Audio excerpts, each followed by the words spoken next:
ஆண்டவரும் ரட்சகருமாகிய இயேசு கிறிஸ்து நாமத்தினாலே உங்கள் யாவரையும் வாழ்த்துகிறேன். ரொம்ப சந்தோஷம். கர்த்தருடைய நாமம் மகிமைப்படுவதாக. அல்லேலூயா. லூக்கா 12ஆம் அதிகாரம் 49ஆம் வசனம். லூக்கா 12:49. பூமியின் மேல் அக்கினியை போட வந்தேன், அது இப்பொழுதே பற்றி எரிய வேண்டும் என்று விரும்புகிறேன். இணைந்து வாசிக்கலாம் அந்த வசனத்தை. பூமியின் மேல் அது இப்பொழுதே எரிய வேண்டும் என்று விரும்புகிறேன். ஆராதனை நேரத்தில் பாஸ்டர் இந்த வார்த்தையை திரும்ப பேசுறதை நான் அடிக்கடி பார்த்தேன். அக்கினியை ஆண்டவர் போட வந்தார். டேக்ஸ் அப்படிங்கிற ஒரு பைபிள் ஸ்காலர் சொல்றாரு, இயேசு கிறிஸ்து இந்த பூமிக்கு வந்ததுக்கு 25 நோக்கங்கள் இருக்கு அப்படின்னு. இங்க ஆண்டவர் சொல்றாரு, நான் எதற்காக பூமிக்கு வந்தேன்னா பூமியின் மேல் அக்கினியை போட வந்தேன். அந்த வசனத்துல நம்ம பார்க்கும்போது இப்பொழுதே பற்றி எறியது எப்ப, இதுக்கப்புறம் கிடையாது, நவ், இப்பொழுதே. இன்னும் கொஞ்ச நாள் போகட்டும் பிரதர், இன்னும் கொஞ்ச நாள் போகட்டும் சிஸ்டர், நான் அதுக்கப்புறம் என்ன பண்றேன், நான் எழும்புறேன். அப்படி இல்லை. ஆண்டவர் சொல்றாரு, நீ இருக்கிற இந்த நிலைமையில என்ன பண்ணணும், தேவனுக்காக எழும்பணும். ஆண்டவர் இந்த பூமிக்கு வந்த போது அக்கினியை போட வந்தார். அது என்ன விதமான அக்கினிங்கிறத குறிச்சும், அதுல நம்ம பற்றி எறிந்தா நம்ம வாழ்க்கையில நம்ம பார்க்க போகிற ஆசீர்வாதங்களை குறித்து நம்ம பார்க்க போகிறோம். உன்னத பாட்டு 8ஆம் அதிகாரம் 6-7 வசனம் வாசிங்களேன். உன்னத பாட்டு 8ஆம் அதிகாரம் 6-7 வசனங்கள். நீர் என்னை உமது இருதயத்தின் மேல் முத்திரையை போலவும், வாசிங்க. உமது புயத்தின் மேல் முத்திரையை போலவும் வைத்துக்கொள்ளும். நேசம் மரணத்தை போல் வலிது, நேச வைராக்கியம் பாதாளத்தை போல் கொடியதாயிருக்கிறது. அதன் தழல் அக்கினி தழல், அதன் ஜுவாலை கடும் ஜுவாலையாய் இருக்கிறது. திரளான தண்ணீர் நேசத்தை அவிக்க மாட்டாது, வெள்ளங்களும் அதை தணிக்க மாட்டாது. ஒருவனும் தன் வீட்டில் உள்ள ஆஸ்தியை எல்லாம் நேசத்துக்காக கொடுத்தாலும் அது முற்றிலும் அசட்டை பண்ணப்படும். நமக்கு ஒரு சிறிய சகோதரி. போதும். இந்த வசனங்கள் நம்ம பார்க்கும்போது உன்னத பாட்டில் அப்படி என்னப்பா இருக்கு அப்படின்னா, மணவாளனாகி இயேசு மணவாட்டியாகி சபைக்கு எழுதின நேச கடிதம். சில பேர் இதை படிக்க வேணாம் அந்த மாதிரி நிறைய கமெண்ட் சொல்லுவாங்க. இதை நம்ம எப்படி பார்க்கணும் அப்படின்னா, மணவாளனாகி இயேசு கிறிஸ்து மணவாட்டியாகி சபைக்கு எழுதினது தான் இந்த உன்னத பாட்டு. இங்க ஆண்டவருடைய வார்த்தை சொல்லுவது பவர் ஆஃப் லவ், நேசத்துடைய வலிமை என்னங்கிறத நம்ம பார்க்குறோம். ஆண்டவர் இந்த பூமிக்கு வந்தப்ப சில ஆயுதங்கள்லாம் எடுத்து வரல. AK-47 இந்த மாதிரி என்ன பண்ணல, அவர் பெரிய பெரிய ஆயுதங்கள், கத்தி, கடப்பாறை, அந்த மாதிரி என்ன பண்ணல, ஆயுதத்தெல்லாம் அவர் எடுத்து வரல. பட் ஒன் வெப்பன் அவர் எடுத்து வந்தார். அணு ஆயுதங்களை விட மோசமான ஒரு ஆயுதத்தை எடுத்து வந்தார். இந்த ஆயுதங்களால் பல கோடிகளையே வீழ்த்த முடியும். என்ன தெரியுமா? அன்புங்கிற ஒரு ஆயுதம். இங்க நேசத்துடைய பவரை ஆண்டவர் சொல்றாரு. இந்த உலகத்தில் மொத்தம் 12 விதமான அன்பு இருக்கிறதா சொல்றாங்க. 12 விதமான அன்பு இருக்கு. நம்முடைய புதிய ஏற்பாடு எழுதப்பட்ட கிரேக்க மொழியில் 8 விதமான அன்பை குறித்து இருக்கு. கிரேக்க மொழியில் நம்முடைய புதிய ஏற்பாட்டில் 4 விதமான அன்பை குறித்து ரொம்ப ஹைலைட் பண்ணியிருக்காங்க. ரொம்ப அதிகமாக பேசப்படுறது பெற்றோருடைய அன்பு, சகோதரருடைய அன்பு, மனைவியுடைய அன்பு, தேவனுடைய அன்பு. இந்த தேவனுடைய அன்புக்கு அகாப்பே அப்படிங்கிற வார்த்தை பயன்படுத்தப்பட்டிருக்கு. அதுக்கு என்ன அர்த்தம்னா அன்கண்டிஷனல் லவ். இந்த உலகத்தில் சில பேர் பார்த்தீங்கன்னா அப்பா அம்மாவை ரொம்ப நேசிப்பாங்க. எங்கள் அப்பா அம்மா தான் எனக்கு எல்லாம். எல்லாருடைய அன்பும் மாறுமா மாறாதான் அப்படின்னு பார்த்தா, 20 வயசு வரைக்கும் வேலைக்கு சோறு, 20 வயசுக்கு அப்புறம் வேலைக்கு போனால் தான் சோறு, இல்லைன்னா அவங்க பேர் தண்டச்சோறு. இதுதான் பெற்றோருடைய அன்பு. சகோதரருடைய அன்பும் பார்த்தீங்கன்னா ஒரு 10 வயசு வரைக்கும் தான் என்ன பண்ணும், 10 வயசுக்கு மேலே பங்காளி அப்படிம்பாங்க கிராமத்தில். அப்போது எல்லாருடைய அன்பும் ஒன்று எதிர்பார்க்கும், அது கிடைக்காதப்ப நம்மளை எதிரியாக பார்க்கும். ஆனால் ஆண்டவருடைய அன்பு எப்படின்னா, அவர் நம்மேல் வைத்த அன்பு மாறாத அன்பு. சிலுவையில் அவர் பட்ட பாடு, முள்முடி ஆண்டவருடைய தலையில் வைத்து அடித்தப்போ அந்த முள்ளு கண் வழியாக வெளியே வந்து நின்றுச்சான். அந்த முள்ளு கண் வழியாக வெளியே வந்து நின்றுச்சான். உன்னத பாட்டில் பார்க்கும்போது அவருடைய உச்சந்தலை துவக்கி உள்ளங்கால் மட்டும் அவ்வளோ அழகு. ஒவ்வொரு காரியத்தை குறித்தும் வர்ணிக்கிறான். அவரோட கண்கள் புறா கண்கள், ரொம்ப பிடிச்ச வார்த்தை. அவருடைய கண்கள் புறா கண்களாம். அவருடைய உதடுகள் இருந்து அது மாதிரி நிறைய காரியங்கள் அவர் அவ்வளோ மகிமைப்படுத்திருக்கிறாங்க. ஆனால் உங்களுக்காகவும் எனக்காகவும் அவர் சிலுவையில் அந்த கேடு அடைந்தார். அவருடைய முகத்தை பார்க்க கூட முடியலையா. முகத்தில் எச்சி துப்புறாங்க. ரொம்ப அதிகமாக உடைத்த ஒரு காரியம் என்ன அப்படின்னா, சிவப்பங்கி போர்த்துறாங்க பார்த்தீங்களா ஆண்டவருக்கு. அந்த காலத்தில் வேசிகள் தான் சிவப்பங்கியை போடுவாங்க, பாவம் செய்கிற வேசிகள். ஆனால் அந்த அங்கியை ஆண்டவர் மேலே போட்டாங்க. ஒரு பாவமும் செய்யாத அவர் மேலே பாவ பழிய போட்டாங்க. இன்னைக்கு நம்ம தப்பு பண்ணால் ஒத்துக்குவோமா? ஒரு சின்ன விஷயத்துக்கு கூட நம்ம தப்பு பண்ணுறவங்க தான், ஆனால் ஒத்துக்க மாட்டோம். ஆனால் அவர் பாவ பழி ஏற்றுக்கிட்டாரு. தலையில் கொட்டுறாங்க, பரியாசம் பண்ணுறாங்க, முகத்தில் எச்சி துப்புறாங்க, கன்னத்தில் அடிக்கிறாங்க, முதுகில் வாரநாள் அடிக்கிறப்ப அவர் முதுகு அப்படியே பிளந்து போச்சான், பிளக்கப்பட்டது. சிலுவையில் அந்த ஆணி அடித்து மாட்டும்போது எவ்வளோ வேதனை இருந்திருக்குன்னு மட்டும் யோசிச்சு பாருங்களேன். கிட்டத்தட்ட 2 மைல் அந்த பாரமான சிலுவையை சுமந்து சென்றாராம். அப்போது இத்தனை பாடுகள் எதற்காகனா, என் மேலே வைத்த அன்புக்காக. மோசையை குறித்து அதிகமாக நான் நினைக்கும்போது ரொம்ப எனக்கு கண்ணீர் வந்துடும். ஏன்னா மோசையை போல தான் ஆண்டவனை காப்பாற்றினார். மோசையை அன்னைக்கு காப்பாற்றலாம், நைல் நதியுடைய முதலைகளுக்கும் பாம்புகளுக்கும் இரையாக வேண்டியது மோசே. ஆனால் மோசையை தேவன் காப்பாற்றி தன்னோட தரிசனத்துக்கு நேராக நடத்தினார். அப்போது இன்னைக்கு உங்கள் மேலே வைத்த அன்பு, நம்ம மேலே வைத்த தேவனுடைய அன்பு மாறாதது, விசேஷமானது. அப்போ ஆண்டவர் நம்மள்ட்ட என்ன எதிர்பார்க்குறார் அப்படின்னா, நேசத்தை தான் அவர் எதிர்பார்க்குறார். நேசம் என்ன கேட்கும்? நேசம் நேரம் கேட்கும், பாசம் பழக துடிக்கும். ஆதில் கொண்டிருந்த அன்பை விட்டா என்று உன் பேரில் எனக்கு, நீ நிறைய எனக்காக வேலை செய்கிற, நிறைய எனக்காக ஓடுற, அதை நான் அறிவேன். ஆனால் ஒரே ஒரு குறை உண்டு, நீ ஆதில் கொண்டிருந்த அன்பை நான் எனக்கு சொல்லிக்கிறேன். ஆதில் கொண்டிருந்த அன்பை நான் என்ன பண்ணினேன்? நான் விட்டுட்டேன். ரட்சிக்கப்பட்ட புதுசில் அதிகாலையில் 3 மணிக்கு எழுந்து 1000 ஸ்தோத்திர பலிகள் சொல்லிட்டு ஜெபம் பண்ணிட்டு தான் கீழே இறங்குவேன் மாட்டில் இருந்து. ஆனால் இன்னைக்கு அந்த அளவுக்கு இல்லை. 1.5 மணி நேரம் 2 மணி நேரம் தான் ஜெபிக்க முடியுது. 3 மணி நேரம் 4 மணி நேரம் தேவ சமூகத்தில் காத்திருந்தவங்க நம்ம என்ன பண்ணுறோம்? குறையிறோம். ஆண்டவருக்கு அது விருப்பம் இல்லை. ஆண்டவர் கேட்குறாரு, ஆதில் கொண்டிருந்த அன்பு எங்க? ஆதில் கொண்டிருந்த அந்த ஐக்கியம் அங்க. அப்போ தேவனுடைய அன்பு என்ன கேட்குதுன்னா, நேரத்தை கேட்குது. எதிர்பார்க்கறல என்னன்னா, என் பிள்ளை என்கிட்ட பேசணும், அதைத்தான் அவர் எதிர்பார்க்கிறார். நம்முடைய சத்தத்தை கேட்பதில் அவர் அவ்வளோ பிரியமா இருக்கிறார். நீங்க நினைக்கலாம், என்னெல்லாம் யாருக்கு பிடிக்கும்? இந்த உலகத்துல எல்லாருடைய மனிதனுடைய அன்பு மாறும். அழகு, அறிவு, திறமை, பணம், இது 4 இருந்தால் நம்மளை நேசிப்பாங்க. அழகு இருந்தால் நேசிப்பாங்க, அறிவு இருந்தால் நேசிப்பாங்க, பணம் இருந்தால் நேசிப்பாங்க, திறமை இருந்தால் நேசிப்பாங்க. ஆனால் அழகு இல்லாவிட்டாலும், அறிவு இல்லாவிட்டாலும், திறமை இல்லாவிட்டாலும், பணம் இல்லாவிட்டாலும் நம்ம நேசிக்க ஒருவர் உண்டு. ஆண்டவர் எதிர்பார்க்கலாம், அந்த நேசத்தை தான் எதிர்பார்க்கிறாரு. நீங்கள் ராகேல், யாக்கோபு, லேயாள் சம்பவத்தை பார்க்கும்போது ஆதியாகமம் 29 அதிகாரத்தில் ராகேலுக்காக 7 வருஷம் வேலை செஞ்சுட்டு திரும்ப ஒரு 7 வருஷம் கூட யாக்கோபு செய்கிறார். காரணம் என்னன்னா, அவள் மேல் வைத்த பிரியத்தினாலே அது கொஞ்ச நாளாக தெரிஞ்சுதான். இன்னைக்கு ஏன் நம்ம கிறிஸ்தவ வாழ்க்கை அநேகருக்கு பிடிச்சி போச்சு? இயேசுவின் மேலே இருக்கிற அந்த ஒரு அன்பு குறைஞ்சதுனால தான் நமக்கு என்ன பண்ணுது? பதர் கூட பர்வதமாக தெரியுது. ஆனால் இயேசுவை நம்ம நேசிச்சா பர்வதமாக இருக்கிற பிரச்சனை கூட நமக்கு பதர் மாதிரி தெரியும். இதுதான் ரகசியம். இன்னைக்கு ஏன் நம்ம சோர்ந்து போகிறோம்னா, அவர் மேலே இருக்கிற அன்பு நமக்கு குறைஞ்சிச்சு. அவர் நம்ம மேலே வைத்த அன்பு குறையல, நம்ம அவர் மேலே வைத்த அன்பு குறைஞ்சிட்டு போயிடுச்சு. இது ஒரு விஷயமும் சொல்கிறேன், நம்ம இயேசுவை தவிர வேற எதை நேசித்தாலும் அது நமக்கு பிரச்சனை தான். லேயாள் மேலே யாக்கோபு வைத்த அன்பினால நான் இப்படி சொல்கிறேன், லேயாள் மேலே யாக்கோபு அவ்வளோ அனுபவிக்கல. அவனுக்கு 7 நாள் 7 வருஷமாக தெரிஞ்சிருக்கும். ஆனால் ராகேல் மேல் வைத்த பிரியத்தினால 7 வருஷம் 7 நாளாக தெரிஞ்சிருக்கும். இன்னைக்கு இயேசுவை நம்ம ரொம்ப நேசிச்சோன்னா நமக்கு வருகிற பாடுகள், போராட்டம், பிரச்சனைலாம் நமக்கு பெருசாகவே தெரியாது. பவுல் பாருங்க, கிறிஸ்துவின் அன்பை விட்டு நம்மை பிரிப்பவன் யார்? அவ்வளோ காரியம் சொல்றாரு. உபத்திரவமோ, வியாகுலமோ, நாசமோசமோ, பட்டயமோ, ஒரு லிஸ்டே போறாரு. ஆனால் எதுவும் தேவனுடைய அன்பை விட்டு என்னை பிரிக்க முடியாது அப்படிங்கிறது. அப்போ ஆண்டவர் வந்து பொறாமை உள்ள தேவன். எத்தனை பேர் நம்புறீங்க? பொறாமைங்கிறது மாம்சத்தின் கிரியையாச்சு. இது எப்படி ஆண்டவர் இருக்குன்னு நீங்க நினைக்கலாம். தன்னை தவிர வேற யாரையும் நேசிப்பதை அவர் விரும்ப மாட்டார். என் பிள்ளை என்னதான் என்ன பண்ணணும் ஃபர்ஸ்ட், அதுக்கப்புறம் தான் மற்றது. நம்ம என்ன பண்றோம்? அவரை தவிர மற்ற எல்லாத்தையும் நேசிக்கிறோம். அதனால தான் போய் என்ன பண்றோம்? குத்துதே, குடையுதே, ஐயோ என்ன பண்றது? நீங்க எல்லாம் வாட்ச் பண்ணி பாருங்க. இயேசுவை தவிர நம்ம எந்த நபரையோ எந்த ஒரு காரியத்தையும் நம்ம நேசிச்சோம் அப்படின்னா அதை ஆண்டவர் நம்மளை விட்டு பிரிச்சுடுவார். உண்மையாக நான் அனைவருடைய வாழ்க்கையில் பார்த்துருக்குறேன். அவங்க இயேசுவுக்கு முக்கியத்துவம் கொடுக்காம மற்ற விஷயத்துக்கு முக்கியத்துவம் கொடுப்பாங்க பாருங்க, ஆண்டவர் அதை பிரிச்சுவார். ஏன் சொல்கிறேன்னா, அவருக்கு தேவை இந்த ஃபுல் லவ். நம்ம மேலே அவர் வந்து முழுமையான அன்பை காட்டியிருக்கிறார். அப்போ அவர் எதிர்பார்க்குற காரியம் என்னன்னா முழுமையான அன்பு.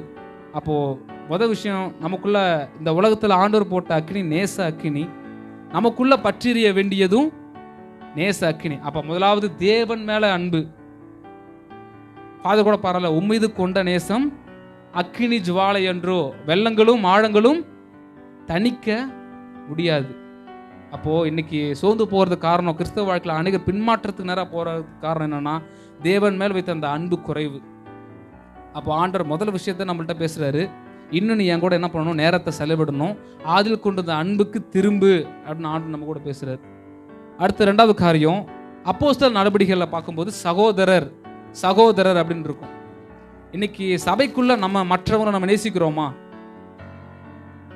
அப்படின்னு பார்த்தா இன்னைக்கு அநேக வேறுபாடுகள் இருக்கு. கசப்பு, இவங்ககிட்ட நான் பேச மாட்டேன், அவங்ககிட்ட பேச மாட்டேன். சில பேர் சொல்லுவாங்க, செத்தா கூட இவங்ககிட்ட என்ன பண்ண மாட்டேன், பேச முடியாது. அது உண்மைதான். செத்ததுக்கு அப்புறம் அவர் பேசுவார் அடுத்து. நம்ம சில பேர் பார்த்தீங்கன்னா, இவங்க நான் மன்னிக்கவே மாட்டேன். எவரை குறித்தாவது உங்களுக்குள்ள மனதில் கசப்பு இருக்குமானால் கர்த்தருடைய ஆசீர்வாதம் பெறுவதற்கு அதுதான் தடை. அது யாராக வேணா இருக்கட்டுமே.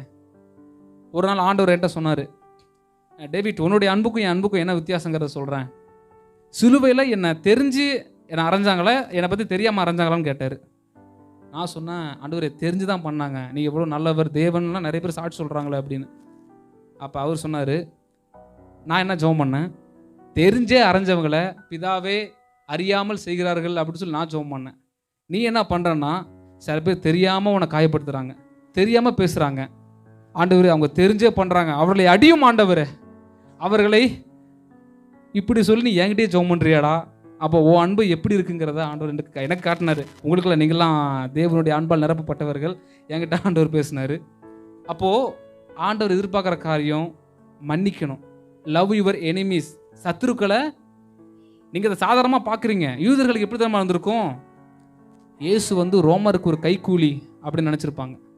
இந்த ஆள் ரோமருக்கு கைக்கூலியாக இருக்கிறனால தான் நம்மளை என்ன பண்ணுறான், ரோமனை நேசிக்க சொல்கிறான். ஏன்னா ரோமனுக்கும் யூதனுக்கும் பிடிக்காது, பயங்கர பிரச்சனை. அதனால தான் இயேசுவை வெறுக்கிறாங்க நிறைய பேர். இவர் ரோமருடைய கைக்கூலியாக இருப்பாரோ அப்படின்னு சொல்லி. ஆனால் இயேசு சொன்னார், லவ் யுவர் எனிமீஸ், உங்கள் சத்துருக்களை சிநேகியுங்கள். இன்னைக்கு பிசாசுடைய வேலையை சில பேர் நான் குத்தகை எடுத்துகிட்டு இருக்கிறோம் சபையில்.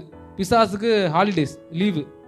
என்னன்னு கேட்டால் அவன் சொல்கிறான், என்னுடைய வேலை என்னன்னா வெளிப்படுத்த விசேஷம் 12:10 இரவும் பகலும் குற்றம் சாட்டுறது தான் என் வேலை. ஆனால் என் வேலையே சில விசுவாசிகள் என்ன பண்ணுறாங்க, குத்தகை எடுத்துக்கிட்டாங்க. ஏன்னா இப்போ ஜாலியாக இருக்கேன். என்ன அப்படின்னா, பிரதர் அந்த சிஸ்டருடைய ஆவி சரியில்லை, இந்த பிரதருடைய பார்வை சரியில்லை, இவங்க சரியில்லை, அவங்க சரியில்லை.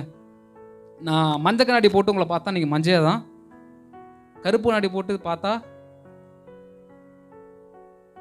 அதே மாதிரி தான். நம்ம குறைகளோடு பார்த்தோம் அப்படின்னா மற்றவங்க நமக்கு குறையாதான் தெரிவாங்க. சுத்தம் உள்ளவர்களுக்கு சகலமும் சுத்தமாக இருக்கும், அசுத்தம் உள்ளவர்களுக்கும் அவிசுவாசமான எண்ணம் உள்ளவங்களுக்கும் என்ன எப்படி இருக்குமா, எல்லாமே தப்பாக தான் தெரியும். எப்படிங்கிற சொல்கிறேனே, இந்த மாதிரி குறை கண்டுபிடிக்கிறவங்கள்ட்ட நம்ம பிரியாணியை வச்சாலும் இது பழைய சாதமாக இருக்குமோ, நம்மளை ஏமாத்துறாங்க அப்படின்னு நினைப்பாங்க. அப்போது இன்னைக்கு குறை சொல்லுகிற சுபாவம் நமக்குள்ளே இருக்குமானால் அதை வெட்டி எரியன்னு சொல்லி ஆண்டவர் பேசுகிறார். நமக்குள்ள குறை சொல்லுகிற சுபாவம் இருக்குமானால் நம்முடைய அபிஷேகம் குறையும், நம்முடைய வல்லமை குறையும், நம்முடைய ஓட்டம் குறையும். கர்த்தர் நமக்கு வைத்திருக்கிற ஆசீர்வாதங்கள் நம்மளே தடை பண்ணுறோம். ஆண்டவருக்கு பிடிக்காது இந்த முறுமுறுப்பு, இந்த குறை சொல்கிறது, இவங்க சரியில்லை, அவங்க சரியில்லை. அடிக்கடி இப்படி சொல்கிறவங்கள்ட்ட நான் சொல்லுவேன், அப்படி சொல்கிறவங்க நம்ம தான் சரியில்லை அப்படின்னு. ஏன்னா கிறிஸ்து எப்படிங்க பார்த்தாரு, கையும் மையமாக பிடிக்கப்பட்ட விபச்சார ஸ்திரீ எல்லாரும் அதை பாவமாக ஒரு பெரிய துரோகமாக பார்த்தாங்க. ஆனால் அவர் அதை ஒரு பலவீனமாக பார்த்தார். இன்னைக்கு சில பேர் தெரியாமல் தான் விடுறாங்க. அவங்களுக்கு என்ன ஆசையா, இந்த துணிகரமாக பாவம் பண்ணணும்னு, ஏதோ ஒரு சூழ்நிலை நிமித்தமோ அப்படி விழுந்துடுறாங்க. அவர்களை மன்னித்து அவளுக்கு கர்த்தருக்குள் நடத்த தான் ஆண்டவர் அழைச்சிருக்கிறாரு. மற்றபடி இவன் சரியில்லை பிரதர், அவன் சரியில்லை சிஸ்டர், அந்த பேச்சுகள் நமக்கு வாழ்க்கையில் இருக்குமானால் நம்முடைய சபை நிச்சயமாக வளராது. அதை வேரோட பிடுங்கி எரியாத வரைக்கும் கர்த்தருடைய வல்லமை வெளிப்படாது. 133 இதோ சகோதரர் ஒருமித்து வாசம் பண்ணுகிறது எத்தனை நன்மையும், அது நல்லா சூப்பராக சொல்லுவோம். அது கீழே லாஸ்ட்ல, அங்கே கர்த்தர் என்றென்றைக்கும் ஆசீர்வாதத்தை ஜீவனை கட்டளையிடுகிறார். இன்னைக்கு சபைக்குள்ள ஏன் ஆத்துமாக்களுடைய ஆசீர்வாதத்தை நம்ம பார்க்க முடியல, அன்னைக்கு ஆத்துமாக்களை பார்க்க முடியலன்னா நமக்குள்ள ஒற்றுமை இல்லை. ஒருமித்து வாசம் பண்ணுதல் இன்னைக்கு சபைக்குள்ள இல்லை. மற்றவர்கள் ஒற்றுமையா இருக்கிற அளவு கூட இன்னைக்கு கிறிஸ்தவர்களாகிய நமக்குள்ள ஒற்றுமை இல்லை. நம்ம ஒருமனப்பட்டிருந்தால் எப்படி இருக்கும் அப்படின்னா, 2 பேர் ஒருமனப்பட்டிருந்தால் எப்படி நடக்குமா? ஜெபம் கேட்கப்படும், எதிரிகளை மேற்கொள்வார்கள். ஒருவன் 1000 பேரை துரத்துவான், 2 பேர் 10,000 பேரை. அப்போ ஒற்றுமையுடைய பவரை பாருங்க. அப்போ நமக்குள்ள இன்னைக்கு ஒற்றுமை இருக்கா அப்படின்னா அநேக முறை ஒற்றுமை இல்லை.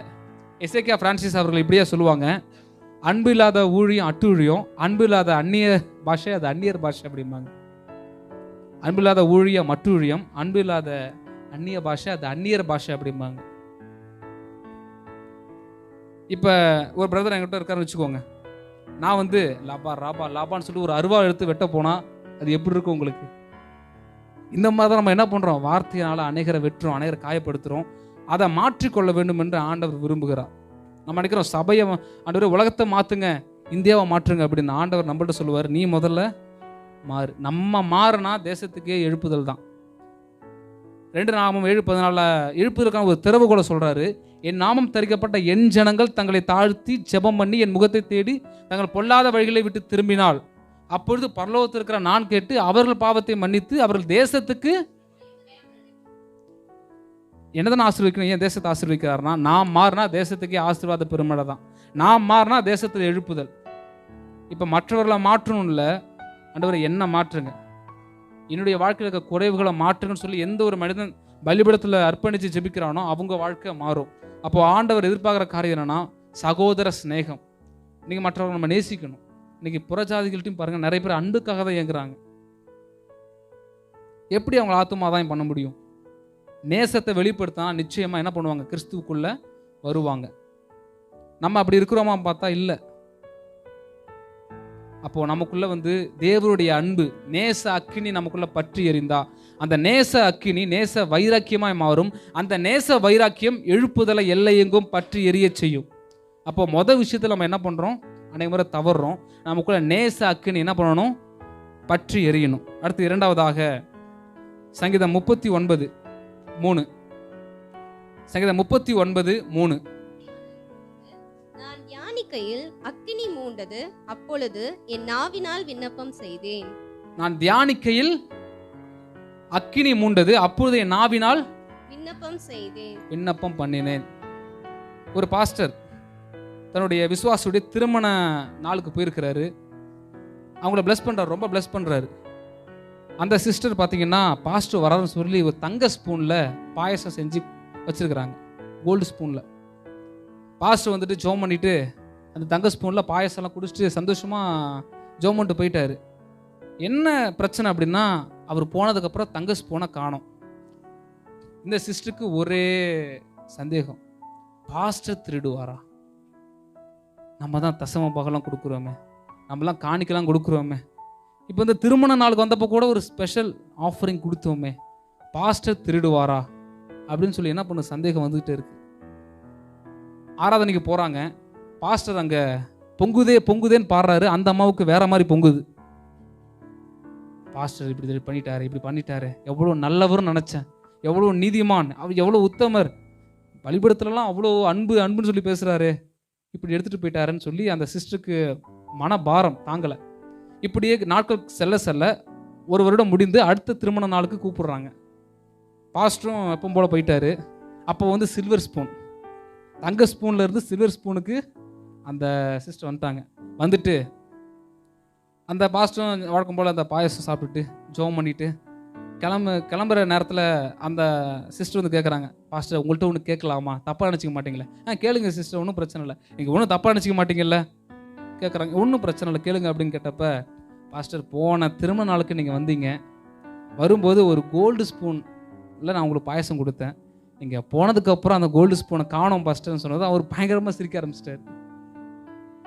என்ன ஆச்சு அப்படின்னா, போன தடவை வந்தப்ப அவர் சொல்கிறார், சிஸ்டர் உங்கள் பைபிளில் தான் அந்த கோல்டு ஸ்பூனை நான் வச்சுட்டு போனேன், நீங்கள் பார்க்கலையா அப்படின்னாராம். அதாவது கடந்த 1 வருட காலமாக தன்னுடைய வேதாகமத்தை திறக்காமல் என்ன பண்ணிருக்காங்க, அவங்க சர்ச்சுக்கு வந்திருக்கிறாங்க, நல்ல ஆராதனையை ருசிச்சிருக்கிறாங்க.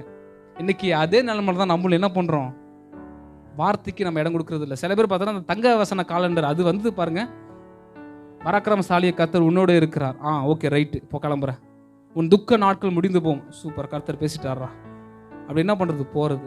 அது அல்ல, கர்த்தருடைய வார்த்தையை வாசிக்கணும்னு சொல்ல. இங்க தாவீது சொல்றான், கர்த்தருடைய வசனத்தை தியானிக்கையில் எனக்குள், வாசிக்கையில் இல்ல தியானிக்கையில். மெடிடேட், தியானம் அப்படின்னா என்ன, ஒரு 3 காரியத்தை சொல்றேன். தியானம் அப்படின்னா முதலாவது வசனத்தை மனதில் அசை போடுதல். முதலாவது காரியம் வசனத்தை மனதில் அசை போடுதல். ரெண்டாவது மீண்டும் மீண்டும் சிந்திப்பது, அகைன் அகைன் என்ன பண்ணணும், வசனத்தை சிந்திக்கணும். மூன்றாவது கன்ஃபெஷன், அந்த வசனத்தை நமக்கு நாமே சொல்லிக் கொள்வது. இதுதான் தியானம். ஆர் ஸ்டான்லி அவர் இப்படியே சொன்னார், இன்னைக்கு கிறிஸ்தவ வீட்டில் சும்மா இருக்கிற பைபிள் எடுத்தாலே ரீபிரிண்ட் பண்ண வேண்டிய அவசியமே இல்லை அப்படின்னு.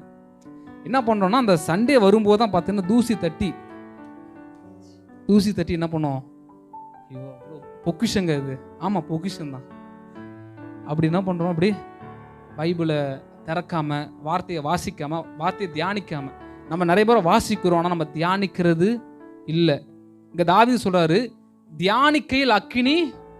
இன்னைக்கு ஏன் நம்ம ஆவிக்குற வாழ்க்கை வளரல, நம்ம தியானிக்கிறது இல்லை, வசனத்தை நம்ம சரியாக தியானிக்கிறது இல்லை. பைபிள் அநேகருக்கு வந்து பலகாரமாக தான் இருக்குது. பலகாரம் எப்போ சாப்பிடுவோம், அதிகமாக கிறிஸ்மஸ்ஸு, நியூ இயரு, இந்த மாதிரி ஒரு ஸ்பெஷல் ஃபங்க்ஷன் வரும்போது தான் சாப்பிடுவோம். அதே மாதிரி தான் பைபிள் அநேக முறை இந்த ஃபங்க்ஷனுக்கு தான் என்ன பண்ணுறது, அப்பப்போ திறக்கிறது. அப்படி இல்லை, ரெகுலராக நம்ம வார்த்தையை நம்ம வாசிக்கணும், தியானிக்கணும். இந்த பைபிள் தேவனுடைய வார்த்தை ஏன் வாசிக்கணும்னா, இந்த தேவனுடைய வார்த்தை மன்னா அப்பம்னு சொல்லி பல காரியங்களை சொல்கிறாங்க. நமக்குள்ள 2 மனுஷன் இருக்கான். எத்தனை மனுஷன், உள்ளான மனுஷன், புறம்பான மனுஷன். இந்த உள்ளான மனுஷன் தான் ஆவி மனிதன். இந்த ஆவி மனுஷனுக்கு ஒரு ஃபுட்டு தேவைப்படுது. வெளியே நம்ம பசிச்சா என்ன பண்ணுறோம், போய் கண்டிப்பாக ஏதாவது நம்ம மட்டனோ சிக்கனோ அல்லது எப்படியோ நம்ம என்ன பண்ணுறோம், வெளியே நம்ம நிரப்புறோம். ஆனால் உள்ளுக்குள்ளே ஒரு மனுஷன் இருக்கா, அவனுக்குள்ளே ஒரு பசி இருக்குது. அவன் நம்ம பட்டினில் விட்டோம் அப்படின்னா என்ன நடக்கும்னா, சீக்கிரமாக ஆவிக்குரிய வாழ்க்கை விழுந்து போவோம், பின்மாற்றத்து நேரம் போயிடுவான். உள்ள பசி இருக்க அவன் ஆவிக்குரிய வாழ்க்கையில் செத்த நிலைமைக்கு போயிடுவான். இதுதான் இன்னைக்கு மிகப்பெரிய சாத்தானுடைய கண்ணி. இன்னைக்கு தேவ வசனத்துக்கு விரோதமாக பேசுகிற நாவுகளை கர்த்தர் பார்க்குறாரு.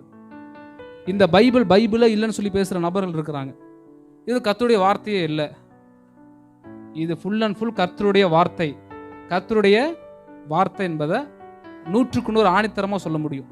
அப்போ இன்னைக்கு அந்த மாதிரி துருபதேசங்கள் யூடியூப் மூலமாக, ஃபேஸ்புக் மூலமாக என்ன பண்ணுறாங்க, இது கர்த்தருடைய வார்த்தையே இல்லை, தந்திரத்தை விதைக்கிறான் பிசாசு.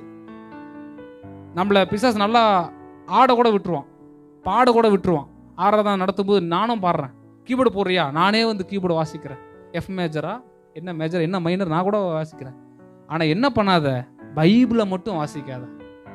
இந்த பைபிளை திறந்தா சில பேருக்கு அநேகருக்கு வந்து கொட்டாவி அப்போ தான் வரும், அது கெட்ட ஆவி, அது அப்படியே வரும் பாருங்க. அப்போ இன்னைக்கு உள்ளான மனுஷன் நமக்கு பலன் இல்லாதனால தான் இன்னைக்கு ஆவிக்குரிய யுத்தத்தில் ஜெயிக்க முடியல. பாஸ்டர் ஜெபம் பண்ணுங்க, பாஸ்டர் இந்த பிரச்சனை. இந்த வார்த்தை உள்ள பலன் இருந்துச்சுன்னா நம்ம சத்துருவை மேற்கொண்டு ஜெயிக்க முடியும். இயேசு எப்படி இருந்தார், வார்த்தையா இருந்தார். இந்த வார்த்தை நமக்குள்ள இருந்தா நம்ம மேற்கொள்ளுகிறவர்களா இருப்போம். அப்போ உள்ளான மனுஷனில் பலன் எதுன்னா தேவனுடைய வார்த்தை. அடுத்து 2வது,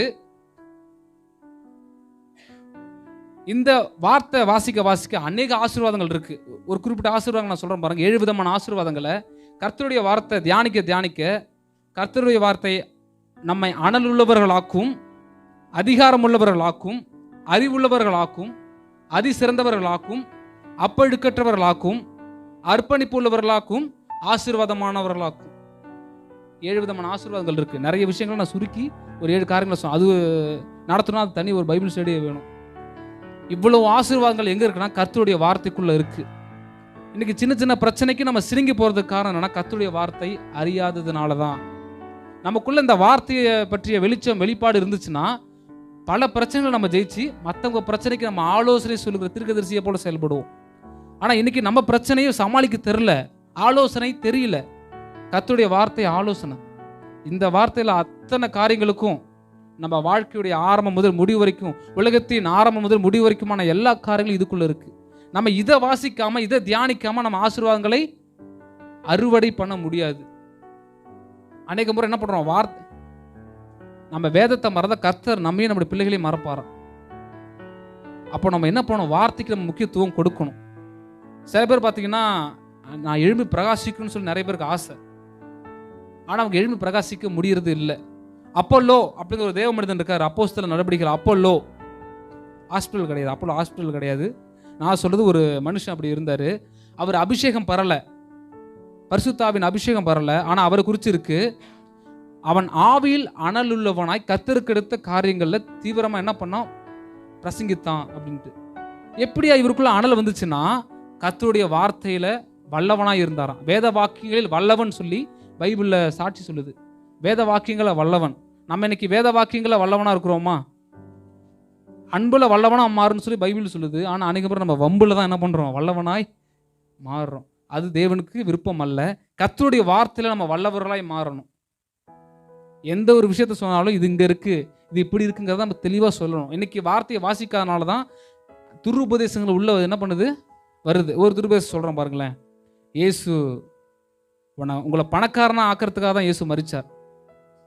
இயேசு பணத்தை பற்றி தான் நிறைய பேசினார். பரலோகத்தை பற்றி பேசுனதை விட பணத்தை பற்றி தான் நிறைய பேசினார். இது எப்படி இருக்கு உங்களுக்கு? சே, உண்மையாகவே கர்த்தர் இப்போ தான் இடப்படுறாரு, இதுக்கு முன்னாடி கர்த்தர் பேசவே இல்லை அப்படின்னு சில பேருக்கு தோணலாம், நிறைய பேருக்கு தோணி இருக்கு. ஆனால் நான் இப்படி சொல்கிறேன், கர்த்தர் பணத்தை பற்றி பேசுனதை விட பாதாளத்தை பற்றி நிறைய பேசியிருக்காரு. பாதாளத்தை பற்றி, நரகத்தை பற்றி நிறைய பேசியிருக்காரு.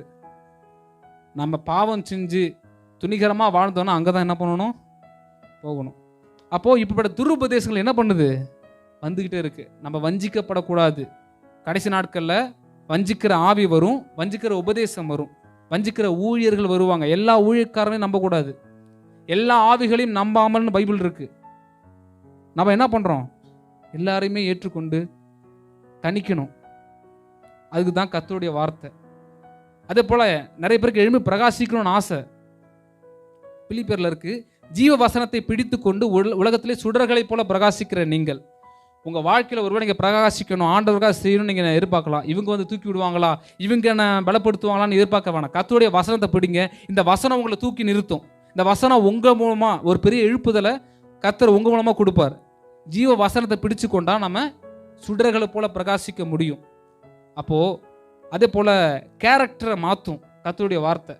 இன்னைக்கு ரட்சிக்கப்பட்டு பார்த்தீங்கன்னா குணங்களில் மாற்றம் இல்லாமல் இருக்குது நிறைய பேருக்கு. தெசலோனிக்கே சபை, பெரோயா சபை பார்த்தீங்கன்னா கர்த்தருடைய வார்த்தை இப்படி இருக்கிறதா என ஆராய்ந்து பார்த்ததினால் நற்குணசாலிகளாய் மாறினார்கள். அதாவது கேரக்டர் மாறுச்சு அவங்களுக்கு. அதனால தான் மற்றவங்க பார்த்து சொல்கிறாங்க, இவர்களுக்கு கிறிஸ்தவர்னு சொல்லி பேர் மற்றவங்க வச்சாங்க. யார் மற்றவங்க வச்சாங்க? சீஷர்களுக்கு கிறிஸ்தவர்ங்கிற பேர் மற்றவங்க வச்சாங்க. காரணம் என்னன்னா அவங்களோட கேரக்டர். நம்மள்ட்ட இன்னைக்கு குணங்கள் மாறணும். அதுக்கு எதை நம்ம பண்ணணும் அப்படின்னா, கர்த்தருடைய வார்த்தையை அதிகமாக நம்ம வாசிக்கணும், அதிகமாக தியானிக்கணும். தியானிக்கும் போது நம்ம குணங்கள் மாறும். இந்த குணங்கள் ஏன் மாறும்னா, build your character first, the character build you next. நம்முடைய கேரக்டர் நம்ம வளர்த்துக்கிட்டோம்னா அந்த கேரக்டர், அந்த குணங்கள் நம்மளை வளர்க்கும். அந்த குணங்கள் நம்மளை உயர்த்தி அழகு பார்க்கும். மோசையை குறித்து பார்க்கும்போது ரொம்ப ஆச்சரியம். அவன் பூமியில் எங்கும் சாந்த குணமுள்ளவனாக இருந்தான் என்று கர்த்தரே சாட்சி கொடுத்தாராம். மோசையை போல ஒருவனும் இல்லை, அவன் அவ்வளோ சாந்த குணம்னு சொல்லி. நம்மகிட்ட அப்படி ஆண்டவர் சொல்லுவாரா? பேரு சபையில் பேர் சாந்தி, சபையில் சாதா சாந்தியாக இருக்கவங்க வீட்டில் விஜய சாந்தியை என்ன பண்ணுறாங்க, அப்பப்போ மாறிடுவாங்க. நம்ம பிரதர்ஸ் சில பேர் சபையில் சாந்தகுமார், வீட்டில் சண்டைகுமார். அப்படி நம்ம சாட்சியற்ற ஜீவியை வாழ்ந்தோம் அப்படின்னா, நான் யாரையும் காயப்படுத்துறதுக்காக அதை பேசலை, நம்ம எல்லாருமே சொல்கிறோம், நம்ம எல்லாருமே குறைவுள்ளவர்கள். இப்படி இருந்தோம் அப்படின்னா அதனால நம்ம ஆசீர்வாதத்தை பார்க்க முடியல. நம்முடைய கேரக்டர் நல்ல ஒரு குணமாக இருந்ததுன்னா கண்டிப்பாக ஒரு பெரிய ஆசீர்வாதத்தை நம்ம பார்க்க முடியும். அநேகர் நம்ம நேசிப்பாங்க. நீங்களே சொல்லுங்கள், எப்போ பார்த்தாலும் கடிச்சு துப்பிக்கிட்டே இருக்கிற மனுஷன்ட்ட நீங்கள் போவீங்களா? எப்பவும் சிரிச்சு முகமாக சந்தோஷமாக இருக்கிறவங்கள்ட்ட நீங்கள் சேருவீங்களா? சிரிச்சு சந்தோஷமாக இருக்கிறவங்கள்ட்ட நம்ம என்ன பண்ணுவோம், போவோம். அப்போது ஆண்டவர் எதிர்பார்க்குற காரணம்னா கர்த்தருடைய வார்த்தையில் நம்முடைய குணங்களை மாற்றக்கூடிய வல்லமை உண்டு. தெசலோனிக்கே சபையார் நற்குணசாலிகளாக இருந்தாங்க. ஆனால் அதை பார்க்கிலும் பெரோயா பட்டணத்தை ரொம்ப சூப்பராக இருந்தாங்களாம். ஏன்னா அங்கே மனோ வாஞ்சையா என்ன பண்ணுறாங்க, வசனத்தின் மேலே வாஞ்சை. இன்னைக்கு நமக்கு வசனத்தின் மேலே வாஞ்சை வேணும். பேதுரு சொல்கிறாரு, திருவசனமாகிய களங்கமில்லாத ஞானப்பாலின் மேல் வாஞ்சையாக இருங்கள். இது மேலே நம்ம வாஞ்சையாக இருந்தோம்னு வச்சுங்களேன், கர்த்தர் நம்மளை அவ்வளோ அபரிவிதமாக ஆசீர்வதிப்பார். ஏன்னா பைபிளில் சொல்லப்பட்டிருக்கு, அவர் தமது சகல பிரஸ்தாபத்தை பார்க்கலும் தம்முடைய வார்த்தையை மகிமைப்படுத்தியிருக்கிறாராம். அப்போது இந்த வார்த்தையை கனம் பண்ணால், கர்த்தருடைய வார்த்தை எந்த ஒரு மனுஷன் கனம் பண்ணுறானோ அந்த மனுஷனை கர்த்தருடைய வார்த்தை கனம் பண்ணாமல் விடுவது இல்லை. பைபிள் காலேஜ் படிக்கும்போது கிட்டத்தட்ட 3 வருடங்கள் நிறைய வேலைகள் இருந்துச்சு. ஆனாலும் 3 வருஷத்தில் கிட்டத்தட்ட 7 முறை பைபிளை வாசிக்க ஆண்டவர் கிருபை கொடுத்தார். அவ்வளோ வேலை இருக்கும். ஆனாலும் கர்த்தருடைய வார்த்தையை 1 மணி வரைக்கும் கூட கிட்டத்தட்ட வாசிச்சிருக்கிறேன். எதுக்காக சொல்கிறேன்னா, அந்த வாஞ்ச கர்த்தருடைய சமூகத்தில் இருக்கணும். ஏன்னா இதில் அவ்வளோ ரகசியங்கள் இருக்குது. நம்ம என்ன பண்ணுறோம், இந்த வார்த்தையை அசட்டை பண்ணுறோம். இந்த வார்த்தை கொடுக்க வேண்டிய நேரத்தை நம்ம என்ன பண்ணுறோம், கொடுக்கறது இல்லை, கனம் பண்ணாமல் இருக்கிறோம். ஆண்டவர் அதை அறிந்து வேதனைப்படுகிறார். அப்போ வார்த்தைக்கு நம்ம முக்கியத்துவம் கொடுக்கணும். வசனத்தின் மேலே நம்ம வாஞ்சா இருந்தோம் அப்படின்னா, நீங்கள் நல்லா பாருங்களேன், இயேசு பிசாசை எப்படி மேற்கொண்டார்? வார்த்தையினாலே மேற்கொண்டார். இந்த வசனத்தில் நம்ம சரியாக இருந்தோம்னா ஆவிக்குரிய யுத்தத்தில் நம்ம ஜெயிக்கவும் முடியும். இன்னைக்கு ரொம்ப இதுவரைக்கும் இல்லாத அளவுக்கு ஆவிக்குரிய யுத்தம் அதிகமாக இருக்குது. முன்ன இருந்த போராட்டங்களை விட இப்போ அதிக போராட்டம் இருக்குது, ஊழியக்காரங்களுக்கும் சரி விசுவாசிகளுக்கும் சரி. அப்போது இந்த டைமில் நம்ம வசனத்தின் மேலே நம்ம வாஞ்சியாக இருந்து கர்த்தருடைய வார்த்தையால் நம்ம சிந்தையை நிரப்பணும் அப்படின்னா நமக்கு நிச்சயமாக பெரிய காரியங்களை சாதிக்க முடியும், பிசாசை மேற்கொள்ள முடியும். இன்னைக்கு அநேக விசுவாசிகளுடைய மைண்டு இது பிளாக்காக இருக்குது. என்னன்னா, பிசாசு பொய்களால் அரணை கட்டுறான், கோட்டையை கட்டுறான்னு இருக்கு பைபிளில். அநேகருடைய மைண்டில் பிசாசு அரணை கட்டிடுறான் அவங்க வாழ்க்கை குறித்து தவறான எண்ணங்களால். இந்த தவறான எண்ணங்களை, நெகட்டிவ் தாட்ஸை, எல்லா தாழ்வு மனப்பான்மை உடைத்தெறிவது கர்த்தருடைய வார்த்தை. இந்த வார்த்தையை நம்ம உட்கொண்டு அறிக்கையிடும் போது நம்ம உள்ளக்கிற அந்த பலத்த அரண்கள் இடிந்து விழும், நம்ம கர்த்தருக்காக எழும்பி பிரகாசிக்க முடியும். அப்போ ஆவிக்குரிய யுத்தத்தில் அநேக ஆசீர்வாதங்களுக்கு பங்குள்ளது தேவனுடைய வார்த்தை.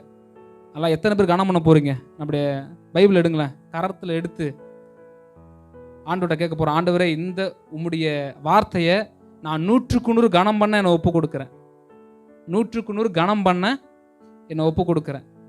இந்த வார்த்தைக்கு கொடுக்க வேண்டிய கனத்தை நான் கொடுப்பேன். இந்த வார்த்தையின்படி வாழ என்னை அர்ப்பணிக்கிறேன்னு சொல்லி நம்ம அர்ப்பணிப்போம். ஏன்னா கர்த்தருடைய வார்த்தை ஜீவன் உள்ளது, பவர், அவ்வளோ வல்லமையுள்ளது தேவனுடைய வார்த்தை. அதனால் வார்த்தையை நம்ம கனம் பண்ணுனா கர்த்தர் நம்மை கனம் பண்ணுவார். அல்லேலூயா. அடுத்து 3ஆவதாக அப்போஸ்தலர் 2ஆம் அதிகாரம் 3ஆம் வசனத்தில் பார்க்கும்போது, அவர் எல்லாரும் ஒருமனப்பட்டு கூடியிருக்கும்போது பரிசுத்த ஆவியானவர் என்ன பண்றார்? அக்கினி நாவுகள் போல பிரிந்திருக்கும் நாவுகள் அவர்களுக்கு காணப்பட்டு அவர்கள் ஒவ்வொருவர் மேலும் அவர்கள் எல்லாரும் பரிசுத்த ஆவியால் நிரப்பப்பட்டு ஆவியானவர் தங்களுக்கு தந்துள்ள வரத்தின்படியே வெவ்வேறு பாஷைகளிலே. 3ஆவதாக நமக்குள்ள எழும்ப வேண்டிய எரிய வேண்டிய அக்கினி என்னன்னா, அபிஷேகமாகிய அக்கினி, அனாயிண்டிங். அபிஷேகம் அப்படின்னா என்னன்னா, உள்ளான மனுஷன், நான் சொல்ல உள்ளான மனுஷன்ல தேவ வல்லமை ஊற்றப்படுவதுதான் அபிஷேகம். இன்னைக்கு உள்ளான மனுஷனுக்கு பலன் வேணும். அப்ப ஜெயிக்கிறதுக்காக ஆண்டவர் நமக்குள்ள என்ன பண்றாரு? தன்னுடைய பலனை ஊற்றுறாரு. ஏன்னா அசாதாரணமான பலன் இருந்தால் மட்டும்தான் நம்ம வாழ்க்கையில பெரிய காரியங்களை செய்ய முடியும். இஸ்ரவேல் தேசத்துல அந்த இஸ்ரவேல் ஜனங்களுடைய முக்கியமான தொழில் என்னன்னா, ஆடுகளை மேய்க்கிறது. இந்த ஆடுகள் மேலே மேய்ப்பில் என்ன பண்ணுவாங்களாம்? எண்ணெயை ஊற்றுவாங்களாம். எதற்காகனா, ஒரு விதமான வண்டு இஸ்ரவேல் தேசத்தில் இருக்குமா, அந்த வண்டு ஆடுடைய தலையில் உட்கார்ந்து அப்படியே கொஞ்சம் கொஞ்சமாக மூக்குக்குள்ளே போய் அப்படியே மூளையை பாதித்து அந்த ஆடுகளை கொன்று விடுமா ஒரு விதமான வண்டு. அப்போது இந்த எண்ணெயை ஊற்றும் போது அந்த வண்டு மேலே உட்காரும். நான் கண்டிப்பாக இந்த ஆடை நான் கொல்ல போகிறேன்னு சொல்லி மேலே உட்காரும். ஆனால் அந்த எண்ணெய் அப்படியே வழுக்கிக்கிட்டு எந்த ஆடை தான் மேற்கொள்ளணும், இதை கொல்லுன்னு நினச்சதோ அதே ஆடுடைய கால்களுக்கு முன்பதாக அந்த வண்டு விடும். அப்போ அந்த ஆடு கீழே பார்த்து வந்துட்டியா ராஜான்னு சொல்லி ஒரு மிதித்து அதை கொன்றும். இன்னைக்கு பிசாசு சில்வண்டு மாதிரி தான். அந்த சில்வண்டி பிசாசு என்ன பண்ணுறான்? சிந்தையில் போராடுறான், நம்ம வாழ்க்கையை எப்படியாவது அழிச்சுன்னு சொல்லி போராடுறான். பாருங்க, என் மேல் எழும்பினவர்கள் என் கீழ் மடங்க பண்ணினின்னு சொல்லி தாவீது சொல்றாரு பார்த்தீங்களா? அதுதான் அபிஷேகம். பிசாசு நம்ம வாழ்க்கையில் ஆளுகை செய்ய நினைக்கிறான் பாருங்க, அவனை காலின் கீழே மிதித்து அவனை மேற்கொண்டு அவனை ஜெயித்து அவனை துரத்துவதற்காக தான் நம்ம அபிஷேகம் பண்ணப்பட்டிருக்கிறோம். அந்த வண்டு மாதிரி தான் நம்மளை அழிக்க துடிக்கிறான் பாருங்க, அவனை மேற்கொள்ள தான் கர்த்தர் நமக்கு அபிஷேகத்தை கொடுத்துருக்கிறார். அடுத்து பார்த்தீங்கன்னா, இந்த ஆடு இருக்கிறதுனால இந்த ஆடு கொல்லணும்னு சொல்லி பாம்பு வருமா அந்த சைடு. இந்த ஆடுகளை கொல்லணும் அப்படின்னு சொல்லி பாம்பு அந்த சைடு நிறைய வரும். இந்த எண்ணெயுடைய வாசனை, இந்த அபிஷேக எண்ணெயுடைய வாசனை, ஒலிவெண்ணுடைய வாசனை பாம்புகளை துரத்தி அடிக்குமா, எல்லைக்குள்ளேயே வராதபடி துரத்தி அடிக்கும். இன்றைக்கும் உலகம், மாம்சம், பிசாசு நமக்கு எதிரியாக இருக்கு பாருங்க. அதை நம்ம வாழ்க்கையில் மேற்கொள்ள வந்தாலும் அதை துரத்தி அடிக்க உதவுவதுதான் தேவனுடைய அபிஷேகம். இன்னைக்கு சர்ப்பம் பிசாசுக்கு அடையாளம், உலகத்துக்கு அடையாளம், மாம்சத்துக்கு அடையாளம். அப்போ இப்படிப்பட்ட அந்த பிசாசு நம்ம வாழ்க்கையில் மேற்கொள்ள வரும்போது கர்த்தருடைய அபிஷேகம் தான் நம்மை காக்கிறது. கர்த்தருடைய அபிஷேகத்தினால் நாம் அதை மேற்கொள்ள முடியும். உலகங்கிறது ஒரு ஆவி. 1 Corinthians 2:10 இருக்கும்போது உலகம் ஒரு ஆவி. இந்த உலகத்தின் ஆவிக்கு இடம் கொடுத்தவங்க கிருபை இழந்து போவாங்க. வளர்பிற போல வளர வேண்டியவங்க தேய்பிற போல தேய்ந்து போயிட்டே இருப்பாங்க. உலகத்தின் ஆவிக்கு இடம் கொடுத்தவங்க. அடுத்து மாம்சத்துக்கு இடம் கொடுத்தவங்க அபிஷேகத்தை இழந்து போகுது நிச்சயம். அடுத்து பிசாசுக்கு இடம் கொடுத்தா அவன் இருக்க இடம் கொடுத்தா படுக்க பாய் கேட்பான், படுக்க பாய் கொடுத்தா பாயசமும் கேட்பான். எப்படி? அப்போ பிசாசுக்கு இடம் கொடாமலும் இருங்களுங்கிறது தான் தேவனுடைய வார்த்தை. அப்போ அந்த அபிஷேகத்தை நம்ம என்ன பண்ணணும்? நம்ம அதிகப்படுத்தணும். அது போல 3வது பார்க்கும்போது இந்த ஆடுகளுக்கு கிட்ட பார்வை தான், ரொம்ப தூரம் தொலைதூர பார்வை கிடையாது. ஆடுகளுக்கு 20 அடி தான் தெரியுமா. நம்முடைய தேவன் மேய்ப்பர், நம்ம ஆடுகள். ஏன் ஆடுன்னு சொல்றாரு தெரியுமா? நம்ம எவ்வளவுதான் பெரிய ஞானவான்களாக இருந்தாலும் சரி, நமக்கு தெரிஞ்சதெல்லாம் கொஞ்சம் தான், நமக்கு கொஞ்சம் தூரம் தான் தெரியும். 20 அடி தான். ஆனால் மேய்ப்பனுக்கு தூர பார்வை, தரிசன பார்வை. அப்போ நமக்கு ஆலோசனை கொடுப்பது அபிஷேகம். எந்த வழியில் போகணும், எந்த வழியில் நடக்கணும், எந்த வழியில் நடக்கக்கூடாதுங்கிறத நமக்கு தெளிவுபடுத்தி நமக்கு போதிக்கிறதுன்னு சொல்லி யோவான் எழுதுறாரு. அந்த அபிஷேகம் சகலவற்றையும் குறித்து உங்களுக்கு போதிக்கிறது, அது சத்தியமாக இருக்கிறது. அப்போ நம்ம அபிஷேகத்தில் நம்ம என்ன பண்ணணும்? நம்ம நாளுக்கு நாள் நம்ம பெருகணும். அடுத்து சாதாரணமான நபரை அசாதாரணமான நபராய் மாற்றுவது அபிஷேகம். பேதுரு பார்த்தீங்கன்னா ரொம்ப வீக்கான ஆள் தானே. அவர் நினச்சிட்டா நான் ரொம்ப ஸ்ட்ராங்குன்னு 3 பேர் முன்னாடி மதிலிச்சார். அதுலேயும் பார்த்தோன்னா அந்த ஒரு வேலைக்காரி அவர் ரொம்ப டார்ச்சர் பண்ணுறான். அப்படி டார்ச்சர் பண்ணும்போது அவர் சபிக்கவும் சத்தியம் பண்ண தொடங்கிட்டாராம். அந்த சிஸ்டர் சமாரிய ஸ்திரியோட சொந்தக்காரின்னு நான் நினைக்கிறேன். ஏன்னா அந்த கேள்வி கேட்குறான், ஆண்டவரையே கேள்வி கேட்டா சமாரிய ஸ்திரி. தாகத்துக்கு தான் ஒரு வார்த்தை தான் கேட்டார். அந்த அம்மா பாருங்க, இந்த சீரியலில் வர்ற மாதிரி அப்படி தொடர்ந்து பேசிகிட்டே இருக்கு. அதே மாதிரி தான் இந்த சகோதரி பாருங்க, உங்களெல்லாம் பார்த்தேன், இயேசுவோடு இருந்தேன்னு சொல்லி பேசும்போது அவர் சபிச்சு சத்தியம் பண்ண தொடங்கிட்டாரு. அந்த ஆளை நான் அறியேன் அப்படின்னு சொல்லி பேசிட்டாப்புல. மனம் வருந்தி போயிட்டாரு. ஆண்டவர் மன்னித்து அபிஷேகம் பெற்ற பிற்பாடு பாருங்க, 3 பேர் முன்னாடி மதரத்த அதே பேதுரு 3000 பேருக்கு பிரசங்கம் பண்றாரு, இயேசு கிறிஸ்து தான் தேவன் அப்படின்னு. அடுத்து 5000 பேர் ரட்சிக்கப்படுறாங்க. அதுக்கப்புறம் பீட்டர் வேக்னர் அப்படிங்கிற ஒரு எழுத்தாளர், தேவனுடைய மனுஷன், தன்னுடைய புத்தகத்தில் எழுதுறாரு. அவர் இப்படியா குறிப்பிடுறாரு, பேதுருக்கு கீழே 1,00,000 ஆத்துமாக்கள் இருந்தாங்களாம். 1,00,000 ஆத்துமாக்களை பேதுரு நடத்தினாராம். ஒரு பெண் முன்னாடி கூட நிற்க முடியாத பேதுருவை தைரியப்படுத்தி ஃபஸ்ட்டு 3000, அடுத்து 5000, அதுக்கப்புறம் 1,00,000 விசுவாசிகளை நடத்தக்கூடிய அளவுக்கு அவரை மாற்றியதுன்னா தேவனுடைய அபிஷேகம். இன்றைக்கி நீங்கள் சாதாரணமான நிலைமையில் இருக்கலாம், ஒன்றுமில்லாமல் நிலைமையில் இருக்கலாம். ஆனால் உங்களை பயன்படுத்தி, உங்களை பலப்படுத்தி அநேகருக்கு ஆசீர்வாதமே மாற்றுவதா அபிஷேகம். அதுக்காக தான் நம்ம அந்நிய பாஷையை நம்ம என்ன பண்ணுறோம்? ஆண்டு வரத்தை கொடுத்துருக்காரு. இன்றைக்கி அந்நிய பாஷை கொடுத்து நிறைய தவறான காரியங்களை விதைக்கிறாங்க. அந்நிய பாஷை பேச பேச நம்ம ஆவிக்குரிய வாழ்க்கையில் நம்ம பக்தி விருத்தி அடைகிறோம். ஒரு வீடு எப்படி கட்டி எழுப்பப்படுதோ அதே போல் நம்முடைய ஆவிக்குரிய வாழ்க்கை கட்டி எழுப்பப்படுகிறது. அந்நிய பாஷை பேசும்போது நம்ம தேவனோட ரகசியங்களை பேசுகிறோம். அப்போது அந்நிய பாஷையை நம்ம அதிகமாக நம்ம செபிக்கணும். பூர்வ எல்லைக்குறியை மாற்றாதேன்னு சொல்லி பைபிள் இருக்குல்ல. நமக்கு முன்னாடி இருந்த பரிசுத்தவான்கள் அநேகர் சாட்சி சொன்னது என்னென்னா, நான் அதிகமாக நான் அந்நிய பாஷை பேசுகிறேன், தேவ சமூகத்தில் நான் அபிஷேகத்தில் நான் அந்நிய பாஷையில் அதிகமாக பேசுகிறேன், அதனால என் வாழ்க்கை பக்தி விருத்தி அடையுது. இதுக்கு மேலே பாருங்கள், பவுல் சொல்கிறாரு, உங்கள் எல்லாரை காட்டிலும் நான் அதிகமாக அந்நிய பாஷைகளை பேசுகிறேன், அதனால் என் தேவனை துதிக்கிறேன். பவுலே சொல்லியிருக்காருல்ல. அப்போது நம்ம தனிப்பட்ட ஜபத்தில் நம்ம என்ன பண்ணணும்? அதிகமாக அந்நிய பாஷையில் நம்ம உறவாடணும்.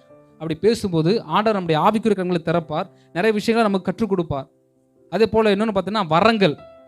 ஏன் அபிஷேகம் போகிறோம்னா, ஆண்டவர் ஆவிக்குரிய வரங்களை நமக்கு கொடுக்குறார். இன்னைக்கு வரங்களை பற்றிய தெளிவு அநேக சபைகளில் இல்லை. வரங்கள் அப்படிங்கிற வார்த்தைக்கு கிரேக்க பதம் கரிஷ்மா, CHARISMA, கரிஷ்மா அப்படிங்கிற வார்த்தை பயன்படுத்தப்பட்டிருக்கு. இந்த வார்த்தைக்கு என்ன அர்த்தம்னா 2 விதமான அர்த்தம் இருக்கு. முதல் அர்த்தம் காட் கிவன் எபிலிட்டி, தேவன் தருகிற திறமை. நல்லா பாடுறது வரம் கிடையாது, நல்லா பேசுறது வரம் கிடையாது. ஆவியானவர் அந்த ஆவிக்குரிய 9 வரங்களை 1 Corinthians 12:8-10 ஆவிக்குரிய வரங்களை குறித்து அதில் சொல்லப்பட்டிருக்கு.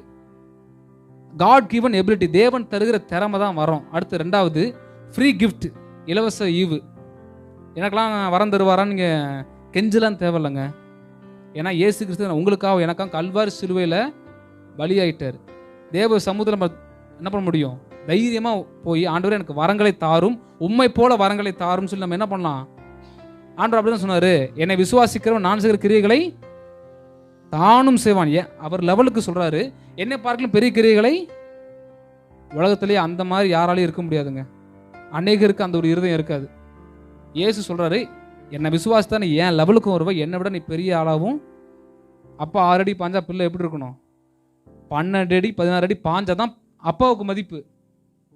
இன்னும் தட்டி தவழ்ந்துக்கிட்டே நம்ம ஆவிக்குற வாழ்க்கையில் ஆண்டவரை நான் நிற்கிறதே பெரிய விஷயமா இருக்கு நம்ம இருந்தோம்னா ஆண்டவர் வந்து என்ன பண்ணுவார்? வேதனைப்படுவார். நம்ம வந்து சேனை.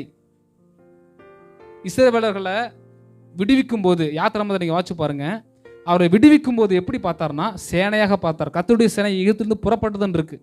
நான் ஆண்டவராக இருந்து சொல்கிறேன், இவங்களே பாவம் அடிமையில் இருக்கிறாங்க. இவங்க என்ன பண்ணுவாங்க? அடிமையின் சிந்து தான் இவங்களுக்குள்ள இருக்கும். இவங்களை நான் நிச்சயமாக ராஜாக்களை போலாம் பார்க்க மாட்டேன். ஆனால் ஆண்டவருடைய பார்வை பாருங்க, எப்பவும் உயர்வான பார்வை தான். உங்களை குறித்து ஆண்டவர் தவறாகவே நினைக்கவே இல்லை. உங்களை ஒரு கீழாலாம் ஆண்டவர் நினைக்கல. உங்களை குறித்து ஆண்டவர் உயர்வான எண்ணங்களை வைத்திருக்கிறார். கர்த்தருடைய சேனை புறப்பட்டதுன்னு சொல்றாரு. அப்போ நம்ம என்னைக்கு ஆண்டவருக்குள்ள வந்தோமோ அன்னைக்கே நம்ம ஒரு பெரிய சேனை. உன்னத பாட்டிலே சொல்லிட்டாரு, நீ 2 சேனையின் கூட்டத்துக்கு சமானம். எத்தனை சேனைக்கு? 2 சேனையின் கூட்டத்துக்கு சமானமா. ஆனால் நம்ம என்ன பண்ணுறோம்? அடிக்கடி சோனை மாதிரியே நடக்குமா நடக்காதா என சோர்ந்து போயிருந்தே, ஒரு அற்புதம் நடக்காதா என அப்படி என்ன பண்ணுறோம்? எனக்கு ஒரு அற்புதம். நல்ல ஸ்பிரிச்சுவல் லைஃப்பில் வளர்ந்தவங்க எப்படி தான் இருப்பாங்க? ஆண்டவரே, நான் ஆசீர்வதிக்கப்பட்டவனாய் மாத்திரமல்ல அநேகருக்கு ஆசீர்வாதமானவனாய் நான் மாறணும். அதுக்கு தேவையை தான் ஆண்டவர் அபிஷேகத்தை வச்சிருக்கிறாரு. அப்போது அதனால் அபிஷேகத்தை குறித்து அந்நிய பாஷை குறித்து பிசாசு நிறைய சந்தேகங்களை விதைப்பான்.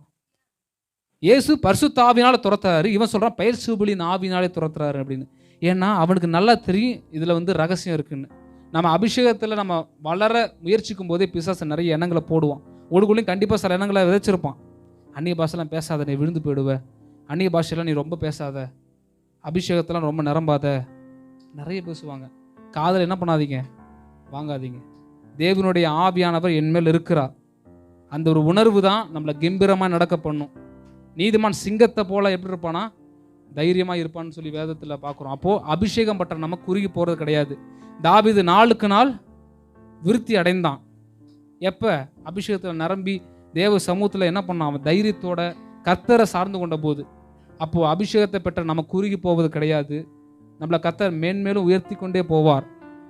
தாவீது நாளுக்கு நாள் என்ன பண்ணான்? விருத்தி அடைந்தான். நான் தாவீதா இருந்தால் நாளுக்குலாம் விரக்தி தான் அடைஞ்சிருப்பேன். சவுல் மூலமாக பிரச்சனை, சொந்த மாமனாரே துரத்தும் போது எப்படிங்க இது? யோசிச்சு பாருங்க. சுற்றியும் பிரச்சனை தாவீதுக்கு, ஆனால் அவர் ஜெயிச்சார். ஒரு பைபிள் பையன் அப்படி கேட்டான், ஆனால் தாவீது பெரிய ஆள், நான் டேவிட் பிரச்சனைக்கு ரொம்ப ரொம்ப நீங்கள் ஆசீர்வதிக்கப்பட்டவர் அப்படின்னு சொன்னான்.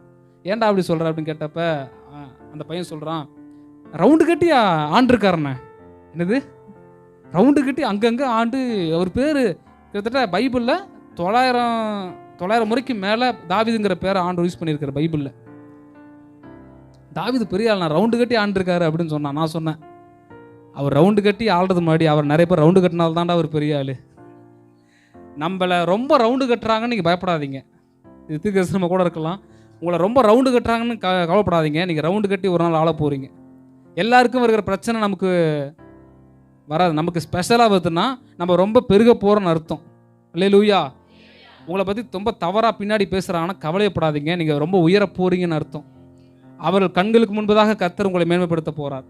அதனால் அபிஷேகத்தை நம்ம என்ன பண்ணக்கூடாது? அசட்டை பண்ணக்கூடாது. அபிஷேகத்தை அசட்டை பண்ணுற யாரும் தேவனுக்காக பெரிய காரணம் சாதித்ததாக எனக்கு அவ்வளோவா தெரியல. அப்போ அபிஷேகத்தை நம்ம என்ன பண்ணணும்? நம்ம கனம் பண்ணணும். டங்ஸில் நம்ம என்ன பண்ணணும்? அதிகமாக நம்ம பேசணும். அடுத்து 4வது மத்தேயு 25ஆம் அதிகாரம் 14 to 30. இது பெரிய வசனங்கள் இருக்குது. நமக்கு நேரம் குறைவாக இருக்கிறனால நான் கொஞ்சம் சீக்கிரமாக என்ன பண்ணுறேன், முடிக்க பிரயாசப்படுகிறேன். அதில் வந்து தாளந்து ஓமையை குறித்து நம்ம பார்க்குறோம். ஒரு சிஸ்டர் கூட ஜெபம் பண்ணும்போது தாளந்தல் குறித்து பேசினாங்க. ஒரு எஜமான் இருக்காரு, ஒருத்தவனுக்கு 1 தாளந்து, இன்னொருத்தவனுக்கு 2 தாளந்து, இன்னொருத்தவனுக்கு 5 தாளந்து கொடுத்து என்ன பண்ணு, நான் தூரதேசத்துக்கு போகிறேன், இதை நீங்கள் என்ன பண்ணணும், பெருக்கி வச்சிருன்னு சொல்லி போகிறாரு. மனுஷன் போனார் எல்லா வேலையும் பார்த்துட்டு திரும்ப வந்து கணக்கு கேட்குறாரு. 5 தாளந்து வாங்கினோமா 10 பெருக்கிட்டான், 2 வாங்கினோமா 4 பெருக்கிட்டான். இந்த 1 வாங்கினவன் வந்து டயலாக் சொன்னான் பாருங்க, அது ரொம்ப ஆச்சரியம். மிஞ்சின நீதிமானு எனக்கு தோணுது. ஆண்டவரே, நீர் விதைக்காத இடத்துல அறுக்கிறவரும் தெளிக்காத இடத்துல சேர்க்கிறவன கடினமுள்ள மனுஷன் நான் அறிவேன். அதனால நான் என்ன பண்ணேன்னா உமக்கு பயந்து என்ன பண்ணுறேன், அந்த தாளந்தை பதிச்சு வச்சிட்டேன். இதோன்னு சொல்லி யோசிச்சு பாருங்க, நான் இப்படி கற்பனை பண்ணுறேன், இப்படி கொடுத்துருப்பான், தலைவரே வாங்கிக்கோங்க அப்படின்னு. அப்படி கொடுக்கும்போது அவர் ரொம்ப சந்தோஷம்லாம் படலை. பொல்லாதவனும் சோம்பலுமான ஊழியக்காரனே என்ன பண்ணு, நான் கொடுத்ததை நீ இப்படி வட்டிக்கார வசத்துலேயே கொடுத்துக்கலாமே அப்படிங்கிறார். அப்போது இன்னைக்கு சபைக்குள்ள ஆண்டவர் அநேகருக்கு தாளந்துகளை கொடுக்குறார். திறமை இல்லாத மனுஷன் சொல்லி யாருமே இல்லை. ஆண்டவர் அநேக திறமைகளை நம்மளுக்கு கொடுத்துருக்காரு. ஒரு டீச்சர் இப்படியே சொல்கிறாங்க, உலகத்தில் மொத்தம் 9 விதமான திறமைகள் இருக்கான். அந்த 9 விதமான திறமைகளுக்குள்ள அநேக திறமைகளை வச்சுருக்கிறாங்க. அப்போது இன்னைக்கு சபைக்குள்ளே நிறைய திறமைகள் இருக்குது. இங்கே இருக்கிற யாருமே என்கிட்ட தாளந்து இல்லைன்னு சொல்ல முடியாது. உங்களுக்குள்ள ஏதோ ஒரு தாளந்த ஆண்டவர் என்ன பண்ணுறாரு, வச்சிருக்கிறாரு. அந்த தாளந்தை ஃபஸ்ட்டு கண்டுபிடிக்கணும். எப்படி கண்டுபிடிக்கிறதுனா 3 P. என்ன P அப்படின்னா, ஃபஸ்ட்டு P ப்ரேயர், ஜெபம். செபிக்கும் போது ஆண்டவர் எனக்கு என்ன பண்ணுவார், உங்களுக்குள்ள என்ன தாளந்து இருக்குங்கிறத காட்டுவார். 2வது P என்னன்னா பேஷன், தாகம். 3வது P என்ன பீப்புள், ஜனங்க சொல்லுவாங்க. அதுக்கு முன்பு தான் ஒரு காரியத்தை சொல்கிறேன். KFC தாத்தா எத்தனை பேர் தெரியும்? KFC தாத்தா, KFC சிக்கன் சாப்பிட்ருக்கீங்களா? அவருடைய வாழ்க்கை வரலாறு பார்க்கும்போது பார்த்தீங்கன்னா, அவர் எவ்வளோ வேலைகளை பார்த்துருக்காரு. கிட்டத்தட்ட 1000 முறைக்கு மேலே அவர் தோற்றுருக்கிறாராம். 1000 முறைக்கு மேலே அவர் தோற்றுருக்கிறாரு. தன்னோட 65வது வயசில் நம்ம அம்மா செஞ்சு கொடுத்த அந்த சிக்கன், அந்த சமையல் பேட்டர்னை நம்ம என்ன பண்ணுவோம், சமைச்சு சாப்பிட்டு செத்து போகலாங்கிற மாதிரி யோசிச்சுட்டு இருந்தாராம். அப்படி யோசிச்சுட்டு இருக்கும்போது நம்ம ஏன் இதை மற்ற நம்ம ப்ரொவைட் பண்ணி நம்ம சம்பாதிக்க கூட நினைக்கும் போது கடைக்கடையாக ஏறி இறங்குறாராம். அநேக இடங்களில் ரிஜெக்ட் தான் பண்ணப்படுறாரு. ஒரே ஒரு கடையில் அதை ஏற்றுக்கொண்டு டேஸ்ட் பண்ணி பார்த்தப்ப இந்த மாதிரி ஒரு டேஸ்ட் நான் பார்த்ததே கிடையாதுன்னு சொல்லி அதை யூஸ் பண்ணுறாங்க. அன்னைக்கு வியாபாரம் அமோகமாக போகுது. அப்போது 65 வயசில் அவருக்குள்ள திறமை கண்டுபிடிச்சார். எத்தனை வயசில்? 65 வயசில். கிட்டத்தட்ட பார்த்தீங்கன்னா நான் இது இருக்கிறேன் 123 நாடுகளில் 20,000க்கு மேற்பட்ட KFC இருக்குது, அந்த கடை இருக்குது. எத்தனை நாடு பாருங்கள், 123 நாடுகளில் 20,000க்கு மேலே அந்த KFC அந்த ஷாப் இருக்குது. அப்போது ஒரு மனிதனுக்குள்ளே இருக்கிற ஒரு தாளந்த அந்த 65 வயசில் கண்டுபிடிச்சி அவரால் இவ்வளவு செய்ய முடியும்னா, அபிஷேகம் பெற்று கர்த்தருடைய வல்லமையை பெற்று தாளந்துகளை பெற்ற நமக்குள்ள ஆண்டவர் எவ்வளோ கிருபையை வச்சிருக்கிறாரு. அந்த ஒரு தாளந்தை கண்டுபிடிச்சு நம்ம பயன்படுத்தினாலே பெரிய ஆசீர்வாதங்களை நம்ம பார்க்க முடியும். சில பேருக்குள்ள உங்களுக்குள்ள பாடுகிற தாளந்து இருக்கும். சில பேர் சூப்பராக பேசுவீங்க, சில பேர் சூப்பராக சமைப்பீங்க, சில பேர் சூப்பராக அந்த பணிவிடை வேலைகள் சூப்பராக செய்வீங்க. அப்போ உங்களுக்குள்ள இருக்கிற தாளந்து என்ன? சில பேருக்கு இசை இருக்கும், மியூசிக் இன்டெலிஜென்ஸ்னு சொல்லுவாங்க. அது தெரிஞ்சுக்கிட்டு அதை நம்ம மெருகேற்றுறோம் அப்படின்னா கண்டிப்பாக நம்ம எதில் பெஸ்ட்டாக இருக்குமோ அதில் ஜனங்கள் நம்மளை தேடி வருவாங்க. இன்றைக்கி சபைக்குள்ள திறமைகள் நிறைய இருக்குது. ஆனால் அநேகருக்கு ஒளிஞ்சு கிடக்கு திறமை. அதை நம்ம வெளிக்கொண்டு பயன்படுத்தினா அநேகருக்கு அது ஆசீர்வாதமாய் மாறும். இந்த தாளந்தை எப்படி கண்டுபிடிக்கிற குறித்து திரும்ப சொல்கிறேன். ஃபஸ்ட்டு P சொன்னேன் ப்ரேயர். செபிச்சா கர்த்தர் நமக்கு சொல்லுவார், உனக்குள்ள நான் இந்த வரத்தை வச்சுருக்கிறேன், இந்த ஒரு தாளந்தை நான் வச்சுருக்கிறேன். அதை நம்ம அறிஞ்சிக்கிட்டு அதை பயன்படுத்தும் போது ஆசீர்வாதமாக மாறும். அடுத்து 2வது பேஷன். ஒரு காரியத்தை உங்கள் கையில் கொடுத்து இதை ஒரு நாள் ஃபுல்லாக செய்யுங்கன்னு சொன்னால் கூட நீங்கள் சலிக்காமல் செய்வீங்க. ஒரு தாகம் உங்களுக்குள்ளே இருக்கும். அதுதான் உங்களுக்குள்ள இருக்க தாளந்து. ஒரு காரியத்தை கொடுத்து இதை நீ ஃபுல்லாக இந்த நாள் ஒரு நாள் ஃபுல்லாக நீ இதையே பண்ணுப்பான்னு சொன்னால் கூட கொஞ்சம் கூட சலிப்பே தட்டாமல், சலிப்பு வராமல் நீங்கள் அதை செஞ்சீங்கன்னா அதுதான் உங்களுக்கு இருக்கிற தாளந்து. அதை அறிஞ்சு நீங்கள் செயல்படுத்தும் போது கண்டிப்பாக அநேகருக்கு ஆசீர்வாதமான பாத்திரமாய் மாறுவது நிச்சயம். அடுத்து 3வது பீப்புள், ஜனங்க சொல்லுவாங்க. இப்போ ஒரு பாடல் பாடிட்டு வந்ததுக்கப்புறம் பார்த்தீங்கன்னா, பிரதர் இந்த பாடல் ரொம்ப ஆசீர்வாதமாக இருக்குது, அவ்வளோ ராகமாக பாடுறீங்க, நீங்கள் பேசுகிறது ரொம்ப பிடிச்சிருக்கு, உங்கள் மேலே அந்த பேசுகிற ஒரு டேலண்ட்டை பார்க்குறேன் அப்படின்னு. அப்போது இந்த 3 காரியத்தின்படி நமக்குள்ள தாளந்தை என்ன பண்ண முடியும், கண்டுபிடிக்க முடியும். தாளந்தை பயன்படுத்தும் போது அநேகருக்கு ஆசீர்வாதமாய் மாறும். இன்னொரு விஷயம் பார்த்தீங்கன்னா, ஏன் தாளந்துகள் பயன்படுவதில்லை அப்படின்னா, அந்த ஒரு தாளந்து வாங்கினோடைய கேரக்டர் நம்ம பார்க்க போகிறோம். ஏன் அவன் தாளந்தை பயன்படுத்தலைன்னா, ஃபஸ்ட்டு எஜமான குறித்த தவறான எண்ணம். இன்னைக்கு தேவனை பற்றிய தவறான எண்ணங்கள் நமக்குள்ள இருக்குமானால் நம்மளால் தாளந்துகளை பயன்படுத்த முடியாது. 2வது பயம். திடீர்னு இந்த பாஸ்டர் கூப்பிட்டு சிஸ்டர் ஒரு பாட்டு பாடணும்னு சொல்லும்போது 7:30 கட்டளை 8:30 கட்டளை என்னோட குரலை எடுத்து, அது ஒரு பயம். சில பேர் திறமை இருந்தும் பயம், ஐயோ நம்ம ஏதாவது தப்பு பண்ணிவிடுவோமோ அப்படின்னு சொல்லி பயம். இதை ஒரு தாழ்ந்த வானக்குள்ள பயம் வேறு இருந்துச்சு. நான் பயந்து போய் அப்படிங்கிறான் அவனுக்குள்ள பயம். அடுத்து 3வது பார்த்தீங்கன்னா சோம்பேறித்தனம். 100க்கு 100 சொல்ல முடியும், சோம்பேறியை கர்த்தரால் ஆசீர்வதிக்கவே முடியாது. நான் படுத்து நித்திரை செய்தேன், விழித்து கொண்டேன், கர்த்தர் என்னை ஆசீர்வதித்தார் தாவீது சொல்லல. அமர்ந்திருந்து, நான் ஆண்டவர் சொல்றாருல, நீங்கள் அமர்ந்திருந்து நானே தேவன் என்று. சில பேர் இந்த வசந்த பிடிச்சிட்டு, ஆனால் நான் ஒன்றும் பண்ண மாட்டேன், சும்மா இருப்பேன். கர்த்தர் என்ன பண்ணுங்க, எனக்கு ஏதாவது வாய்க்க பண்ணுங்க, செய்வீராகன்னு சொன்னாலும் அவர் என்ன பண்ண மாட்டாரு. நம்ம ஏதாவது ஒரு ஸ்டெப்பு வச்சு நம்ம என்ன பண்ணணும், சில காரியங்கள் நம்ம செய்ய முயற்சி செய்யணும். அப்போ அவனுக்குள்ள சோம்பேறித்தனம். அடுத்து 4வது ஞானமின்மை. இதை கொடுத்துட்டாரு, இதை வச்சு நம்ம ஞானமாக ஏதாவது செய்யலான்னு சொல்லி அவனுக்கு யோசனையே இல்லை. நமக்குள்ள ஞானத்தில் குறைவுள்ளவெல்லாம் நம்ம என்ன பண்ணக்கூடாது, இருக்கக்கூடாது. நம்ம ஞானமாக இருக்கணும். நம்முடைய பேச்சில், நம்முடைய பார்வையில், நம்முடைய நடத்தையில் நம்ம ஞானமாக இருந்தால் நிச்சயமாக அது அநேகருக்கு ஆசீர்வாதமாக இருக்கும். அடுத்து லாஸ்ட்டு வருகை பற்றிய பயம் இல்லை. எஜமா என்ன பண்ண கொடுத்துட்டு போனார், திரும்ப வருவார்னு சொல்லி இன்றைக்கும் அநேகருக்குள்ள இயேசு திரும்ப வருவாரான்னு சொல்லி சந்தேகமாக இருக்குது. அவர் எங்கே வரப்போகிறாரு, இப்படி தான் சொல்லிட்டு இருக்கிறாரு பல வருஷமாக. அவர் வர்ற மாதிரி தெரியல அப்படின்னு பல பேருக்குள்ள துணிகிறோம். ஆனால் வருவார் நிச்சயமாக. என்ன பண்ணுவார், இதோ சீக்கிரமாய். ஏன் தாமதிக்கிறாரா, சிறப்பராது என்ன பண்ணணும், மனிதனும் சுவிசேஷம் பிரசங்கிக்கப்படணும், நம்ம இன்னும் கொஞ்சம் பலப்படணும்னு சொல்லி தான் ஆண்டவர் என்ன பண்ணுறாரு, ஆண்டவர் காத்திருக்கிறாரு. அப்போது வருகை பற்றிய பயம் இல்லை. ஒரு நாள் பார்த்தீங்கன்னா பைபிள் பசங்க எல்லாம் பிரிண்ட்லாம் ஓடிட்டுருக்கு. நான் புக்கு வேலைலாம் பார்க்கும்போது பார்த்தீங்கன்னா பிரிண்ட் ஓடிட்டுருக்கு. நான் கொஞ்சம் தூங்கிட்டேன் சேர்லையே. எந்திரிச்சு பார்க்க யாரையுமே காணோம். அன்றைக்கும் பார்த்து சுற்றுச்சூழலில் நபர்கள் இருக்கிறதாக ஒரு துளி கூட தெரில. எனக்குள்ள ஒரு பயம் வந்துருச்சு. வருகை வந்துருச்சோ, ஆண்டவர் நம்மளை கைவிட்டாரோ, இவ்வளோ நேரம் ஜெபம் பண்ணி இவ்வளோ நேரம் இரவும் பகலும் ஆண்டருக்கா ஊழியம் ஒரு பிரயோஜனமும் இல்லைங்கிற அளவுக்கு வந்துருச்சு. அப்போ ஒரு 3 நிமிஷம் கழிச்சு தான் ஒரு தெளிவு வருது. பசங்க இறங்கி வராங்க, என்னை விட்டு நீங்கள் போகலடா. உண்மையாக சொல்கிறாங்க, நான் தேவ சமூகத்தில் நிற்கிறேன், பொய் சொல்லலை. ஒரு பயம் வந்துருச்சு கவிக்கிட்டு. ஐயோ வருகையில் நம்ம கைவிடப்பட்டோமோ. ஏன்னா கைவிடப்பட்டால் நம்ம இப்போ வந்து பிசாசில் நம்ம நேரில் நம்ம பார்க்குறதில்ல. வரியில் கைவிடப்பட்டால் பிசாசு நேருக்கு நேராக வந்து பேசும். சிஸ்டர் ஒரு காஃபி போடுங்க, என்ன பண்ணணும், டார்ச்சர் பண்ணுமா. அப்போது வருகையில் நம்ம எடுத்துக்கொள்ளப்படணும்.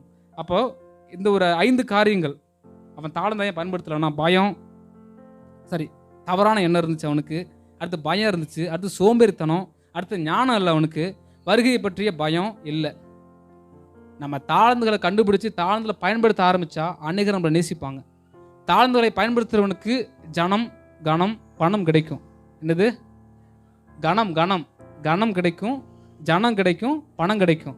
பயன்படுத்தாதவனுக்கும் ஒன்று கிடைக்கும். தேவ சினம் மட்டும்தான் என்ன பண்ணும் அங்கே கிடைக்கும். அவங்களுக்கு தேவ சினம் மட்டும்தான் என்ன பண்ணுச்சு, சொல்லிட்டாரு, நீ என்ன பண்ணு, புறமான இருளை இவனை கட்டி போடுங்கடா. ஆனால் பயன்படுத்துகிறவங்க சொல்கிறாரு, உண்மை முத்துமில்ல ஊழியக்காரனே, கொஞ்சத்தில் உண்மையாக இருந்தால் உள்ளே வந்துரு, உன இன்னும் அதிகாரியாக என்ன பண்ணுவோம், அநேகத்தின் மேலே அதிகாரியாக வைப்பேன். அப்போ நம்ம தான் யோசிக்கணும், நமக்குள்ளே என்ன தாளம் தான் ஆண்டு வச்சுருக்கிறாரு. பயன்படுத்தணும், கர்த்தருக்காக பயன்படுத்தணும். மனுஷருக்காக பயன்படுத்துறது. ஒரு காலத்தில் கவிதைகள் நிறைய எழுதுவேன், என் ஃப்ரெண்டுக்காக கவிதை எழுதுவேன். ஏன்னா என்னை ரட்சிப்பு நடத்துறது என்னுடைய ஃப்ரெண்டு தான். அவங்க ஃபேமிலிக்காக கவிதை எழுதி அவங்க அதை வாசித்து அழுத போயிட்டாங்க. அப்படிலாம் கவிதைகள் இருந்துச்சு. ஆனால் கர்த்தருக்குள்ளே வந்ததுக்கப்புறம் கர்த்தரை குறித்து கவிதைகள் எழுதணும், நிறைய எழுதணும் அப்படின்னு சொல்லி ரொம்ப ஆசை. நம்ம நிறைய இடத்துல ஆண்டவரை வர்ணித்து பாடணும். எங்கேயோ இருந்த என்ன ஆண்டு கொண்டு வந்து இப்போது பயன்படுத்துகிறாருன்னா, உங்களுக்குள்ள அநேக தாளந்துகள் ஆண்டவர் வச்சுருக்கிறாரு. நிறைய டேலண்ட் உங்களுக்குள்ள வச்சுருக்கிறாரு, உங்களுக்கு தெரியாது. ஆனால் நீங்கள் பயன்படுத்தும் போது அது அநேகருக்கு ஆசீர்வாதமாய் மாறும். அல்லேலூயா. அதனால் தேவனுக்காக நம்ம பயன்படுத்தணும். அடுத்து 5வது காரியம், 1 பேதுரு 5:1-7 விசுவாச அக்கினி. இங்கே பேதுரு சொல்கிறாரு, விசுவாசத்தை குறித்து அவர் சொல்கிறாரு. இன்னைக்கு நமக்குள்ள விசுவாசம் வேணும். விசுவாசத்தை டெஃபினிஷன் நமக்கு தெரியும். எபிரேயர் 11 தேவன் உண்டு என்றும் அவர் தம்மை தேடுகிறவருக்கு பலன் அளிக்கிறவர் என்று என்ன பண்ணணுமா, சும்மா என்ன தேடுங்கப்பா அப்படின்னு சொல்லி ஆண்டவர் என்ன பண்ணல, சொல்லவே இல்லை. சும்மா என்ன தேடுங்க, விருதாவா என்ன தேடுங்கன்னு அவர் இஸ்ரவேல் புத்திரருக்கு சொன்னதில்லை. அவரை தேடுனா நமக்கு பலன் உண்டு. அல்லேலூயா. அவரை நம்ம நம்புனா, தாவீது சொல்றான், ஜீவனுடைய தேசத்திலே நான் கர்த்தருடைய நன்மை காண்பேன் அப்படிங்கிறான். நம்ம நன்மையை பார்ப்போம். சொல்லுங்களேன், நான் நன்மையை பார்ப்பேன், நான் நன்மையை பார்ப்பேன். சில பேர் சூழ்நிலையை பார்த்து சோர்ந்து போகிறது. எனக்குள்ள விசுவாசத்தில் குறைவு வந்துருச்சு, ஆண்டவனுக்கெல்லாம் எங்கே செய்ய போகிறாரு, இப்படி பேசுகிற வரைக்கும் கர்த்தர் நன்மையை செய்ய மாட்டார். கர்த்தர் எனக்காக யாவையும் செய்து முடிப்பார்னு சொல்லி எந்த ஒரு மனுஷன் அறிக்கிறானோ, எந்த ஒரு மனுஷன் கர்த்தரையே உறுதியாக பிடிக்கிறானோ அவனுடைய வாழ்க்கையில் கர்த்தர் பெரிய காரியங்களை செய்வார். அவிசுவாசம் ஆண்டவருக்கு சுத்தமாக பிடிக்காது. இவர் செய்வாரா, இவர் தருவாரா, இவர் வருவாரா, இப்படியே கேள்வி கேட்டு இருந்தால் ஆண்டவர் நம்மளை ஆசீர்வதிக்க மாட்டார். கர்த்தர் எனக்காக எல்லாத்தையும் செய்வார், என் கூட அவர் இருக்கிறார், அவரை நித்தமும் நடத்துவார், என் தேவையை அவர் சந்திப்பார். அப்போ நம்ம விசுவாசித்து நம்ம இருந்தோம் அப்படின்னா கர்த்தர் நம்மளை ஆசீர்வதிக்கிற எந்த ஒரு மனிதனாலும் தடுக்க முடியாது. அல்லேலூயா. இயேசு மாபெரும் விசுவாச வீரர். விசுவாசத்தை குறித்து தான் அவர் அநேகமாக போதிக்கிறாரு. பிசாசுக்கும் நல்லா தெரியும் நம்ம விசுவாசத்தை உடைச்சிடணும். சாத்தானுடைய பெரிய தந்திரம் என்ன தெரியுமா? நமக்குள்ள கர்த்தர் வைத்த விசுவாசத்தை உடைச்சிடணும். யோபு மரம் என்ன பண்ணணும்? நம்ம நிறைய விஷயங்களை குறித்து நம்ம புலம்புன்னு சொல்லி அவன் எதிர்பார்க்குறான். ஆனால் யோபு பாருங்களேன், அவர் நீதிமான், குறை சொல்லவே இல்லை. இத்தனைக்கும் ரொம்ப கஷ்டம். பொண்டாட்டியே என்ன பண்ணுறாங்க? தேவனை தூசித்து ஜீவனை விட்டுரு. அதை யார் பேசினா கூட தாங்க முடியுங்க. ஆனால் அந்த கூட இருக்கிற ஒய்ஃப் வந்து காயப்படுத்துறது வந்து தாங்க முடியாது. அவர் எவ்வளோ நேசிச்சிருப்பார் மனைவியை. ஆனால் அவங்களே சொல்கிறாங்க. ஆனால் இவர் சொல்கிறார், நீ பைத்தியக்காரி மாதிரி என்ன பண்ணுற, பேசுகிற, கர்த்தரிடத்தில் நன்மை பெற்றனா தீமை பெற வேண்டாமா? இப்போ சில பாட்டிலாம் சொல்லுவாங்க, இயேசுநாதர் கூட நான் பட்ட பாடு படலப்பா. எப்படி? இயேசுநாதர் கூட நான் பட்ட பாடுகளை, ஐயோ அங்கே ரியலில் போய் பார்த்தா தான் தெரியும். அந்த பேஷன் ஆஃப் கிரைஸ்டில் பார்த்தே இருதயம் எப்படி நடுங்குது. பேஷன் ஆஃப் கிரைஸ்டில் பார்க்கும்போது அப்போ நேரில் பார்த்தா நம்ம எப்படி இருந்திருப்போம் யோசிச்சு பாருங்கள். ஊசி போட்டாலே நம்ம நடுங்கிற ஆள். நம்ம என்ன பண்ணுறோம்? இயேசு கூட நான் பட்ட பாடுபட்டிருக்க மாட்டாருப்பா அப்படிங்கிறது இல்லை. அவர் அவ்வளோ பாடுகள் பட்டார். ஆனால் விசுவாசத்தை காத்து கொண்டார். எபிரேயர் 11 ஃபுல்லாக பார்த்தீங்கன்னா விசுவாச வீரர்களின் பட்டியலை குறித்து இருக்குது. என்ன வந்தாலும் எதுனால தான் நான் கர்த்தருக்காக நிற்பேன். அவர் என்னை கொடுத்தாலும் சரி கொடுக்காவிட்டாலும் சரி, எனக்கு அவரை உயர்த்தினாலும் சரி உயர்த்த விட்டாலும் சரி, நான் அவருக்காக வாழ்வேன். அல்லேலூயா. அதை சொல்கிறார்ல, அவர் என்னை கொன்று போட்டாலும் அவர் மேல். யோசிச்சு பாருங்க, நம்மளால அப்படி இருக்க முடியுதா? சின்ன பிரச்சனை வந்தாலும் என்ன பண்ணுறோம்? இவரெல்லாம் தேவனா, இவரெல்லாம் இயேசுவா? நான் கண்ணார பார்த்துருக்குறேன். சில ஆசீர்வாதங்கள் வராதனால தேவனை தூஷிக்கிறாங்க. கர்த்தரை என்ன பண்ணிட்டாரு? கர்த்தர் எனக்கு என்ன செஞ்சிட்டாரு? இன்னைக்கு வரைக்கும் ஜீவனோடு இருக்கமே, பல கொரோனா தாண்டி, அதுவே பெரிய கிருபை. எத்தனை பேர் எனக்கு உயிரோட இல்லை, பெரிய பணக்காரங்க உயிரோட இல்லை, ஆனால் நம்மளை கர்த்தர் ஆசீர்வச்சிருக்கிறாரு. யாராவது பட்னியாக இருக்கீங்களா? 3 வேளை சாப்பிடாம? 3 வேளை நம்ம நிறைவாக தான் போஷிச்சாரு, நிறைவாக தான் நம்ம நல்ல ட்ரெஸ்ஸு கொடுத்துருக்குறாரு, நல்ல உறவுகளை கொடுத்துருக்குறாரு. சில பேருக்கு எதுவுமே இல்லை. இதை நினச்சாலே போதும், நம்ம வாழ்நாள் முழுக்க நன்றியோட நம்ம என்ன பண்ணுவோம், இருப்போம். ஆனால் என்ன பண்ணல, சிலவு திருப்தியே வர்றதில்லை. விசுவாச அக்கினி நமக்குள்ளே பற்றி இருந்தால் நம்ம சோதனையில் நம்ம ஜெயிப்போம். அப்போது விசுவாச அக்கினி நமக்குள்ளே என்ன பண்ணணும்? பற்றி எரியணும். ஆண்டவர் சொல்கிறாரு, ஒவ்வொரு அற்புதம் செய்யறதுக்கு முன்பதாக, டூ யூ பிலீவ் மீ? நீ விசுவாசித்தாயானால் தேவனுடைய மகிமையை நீ விசுவாசிக்கிறியான்னு தான் கேட்குறாரு. ஒருத்தன் உடம்பு முடியாமல் கிடக்கிறான், அவன்கிட்ட போய் நீ சொஸ்தமாக வேண்டும் என்று விரும்புகிறாயா? நீ யோசிச்சு பாருங்க, என்ன இதுக்காக தான் அவன் காத்துட்டே இருக்கிறான். ஆனால் ஆண்டவர் போய் கேட்குறாரு, சொஸ்தமாக வேண்டும் என்று விரும்புகிறாயா? ஆம் ஆண்டவர், விசுவாசிக்கிற விரும்புகிறன்றதும் சுகம். அப்போது நமக்குள்ளே விசுவாசம் வேணும். இந்த அவிசுவாசம் இருக்கு பாருங்க, பொல்லாத ஆவி. அவிசுவாசம் சகல பாவங்களின் துவக்கம் அப்படின்னு சொல்லி ஒரு போதகர் சொல்லுவார். அவிசுவாசம் என்ன பண்ணக்கூடாது? தான் சொந்த ஊரில் அவரால் என்ன பண்ண முடியல, அற்புதம் செய்ய முடியல. ஏன்னா அவர்களுடைய அவிசுவாசத்து நிமித்தம் அங்கே அநேக அற்புதங்களை என்ன பண்ணல அவரால். நம்ம அவிசுவாசம் போதும் நம்ம வாழ்க்கையுடைய ஆசீர்வாதத்துக்கு பெரிய தடையாக மாறிடும். அதனால் அவிசுவாசத்தை தூக்கி எறிஞ்சு இன்னைக்குலேருந்து நான் விசுவாசிக்கிற ஆண்டவர், என்ன நடந்தாலும் சரி, எது நடந்தாலும் சரி, நடக்காவிட்டாலும் சரி, நான் கர்த்தரை விசுவாசிக்கிறேன். கர்த்தர் மேல் நம்பிக்கையாக இருக்கிறவன் அவன் ஆசீர்வதிக்கப்படுவான். அதான் நமக்கு நம்பிக்கை வேணும். அடுத்து 6வது பிலிப்பியர் 2:7 பார்க்கும்போது, இயேசுவானவர் தன்னைத்தான் வெறுமையாக்கி தாழ்த்தினார், அர்ப்பணிப்பாகிய அக்கினி. நீ நமக்குள்ள அர்ப்பணிப்பாகிய அக்கினி பற்றி எரியணும். இயேசு எப்படி தன் வாழ்க்கை அர்ப்பணிச்சாரா? 100க்கு 100.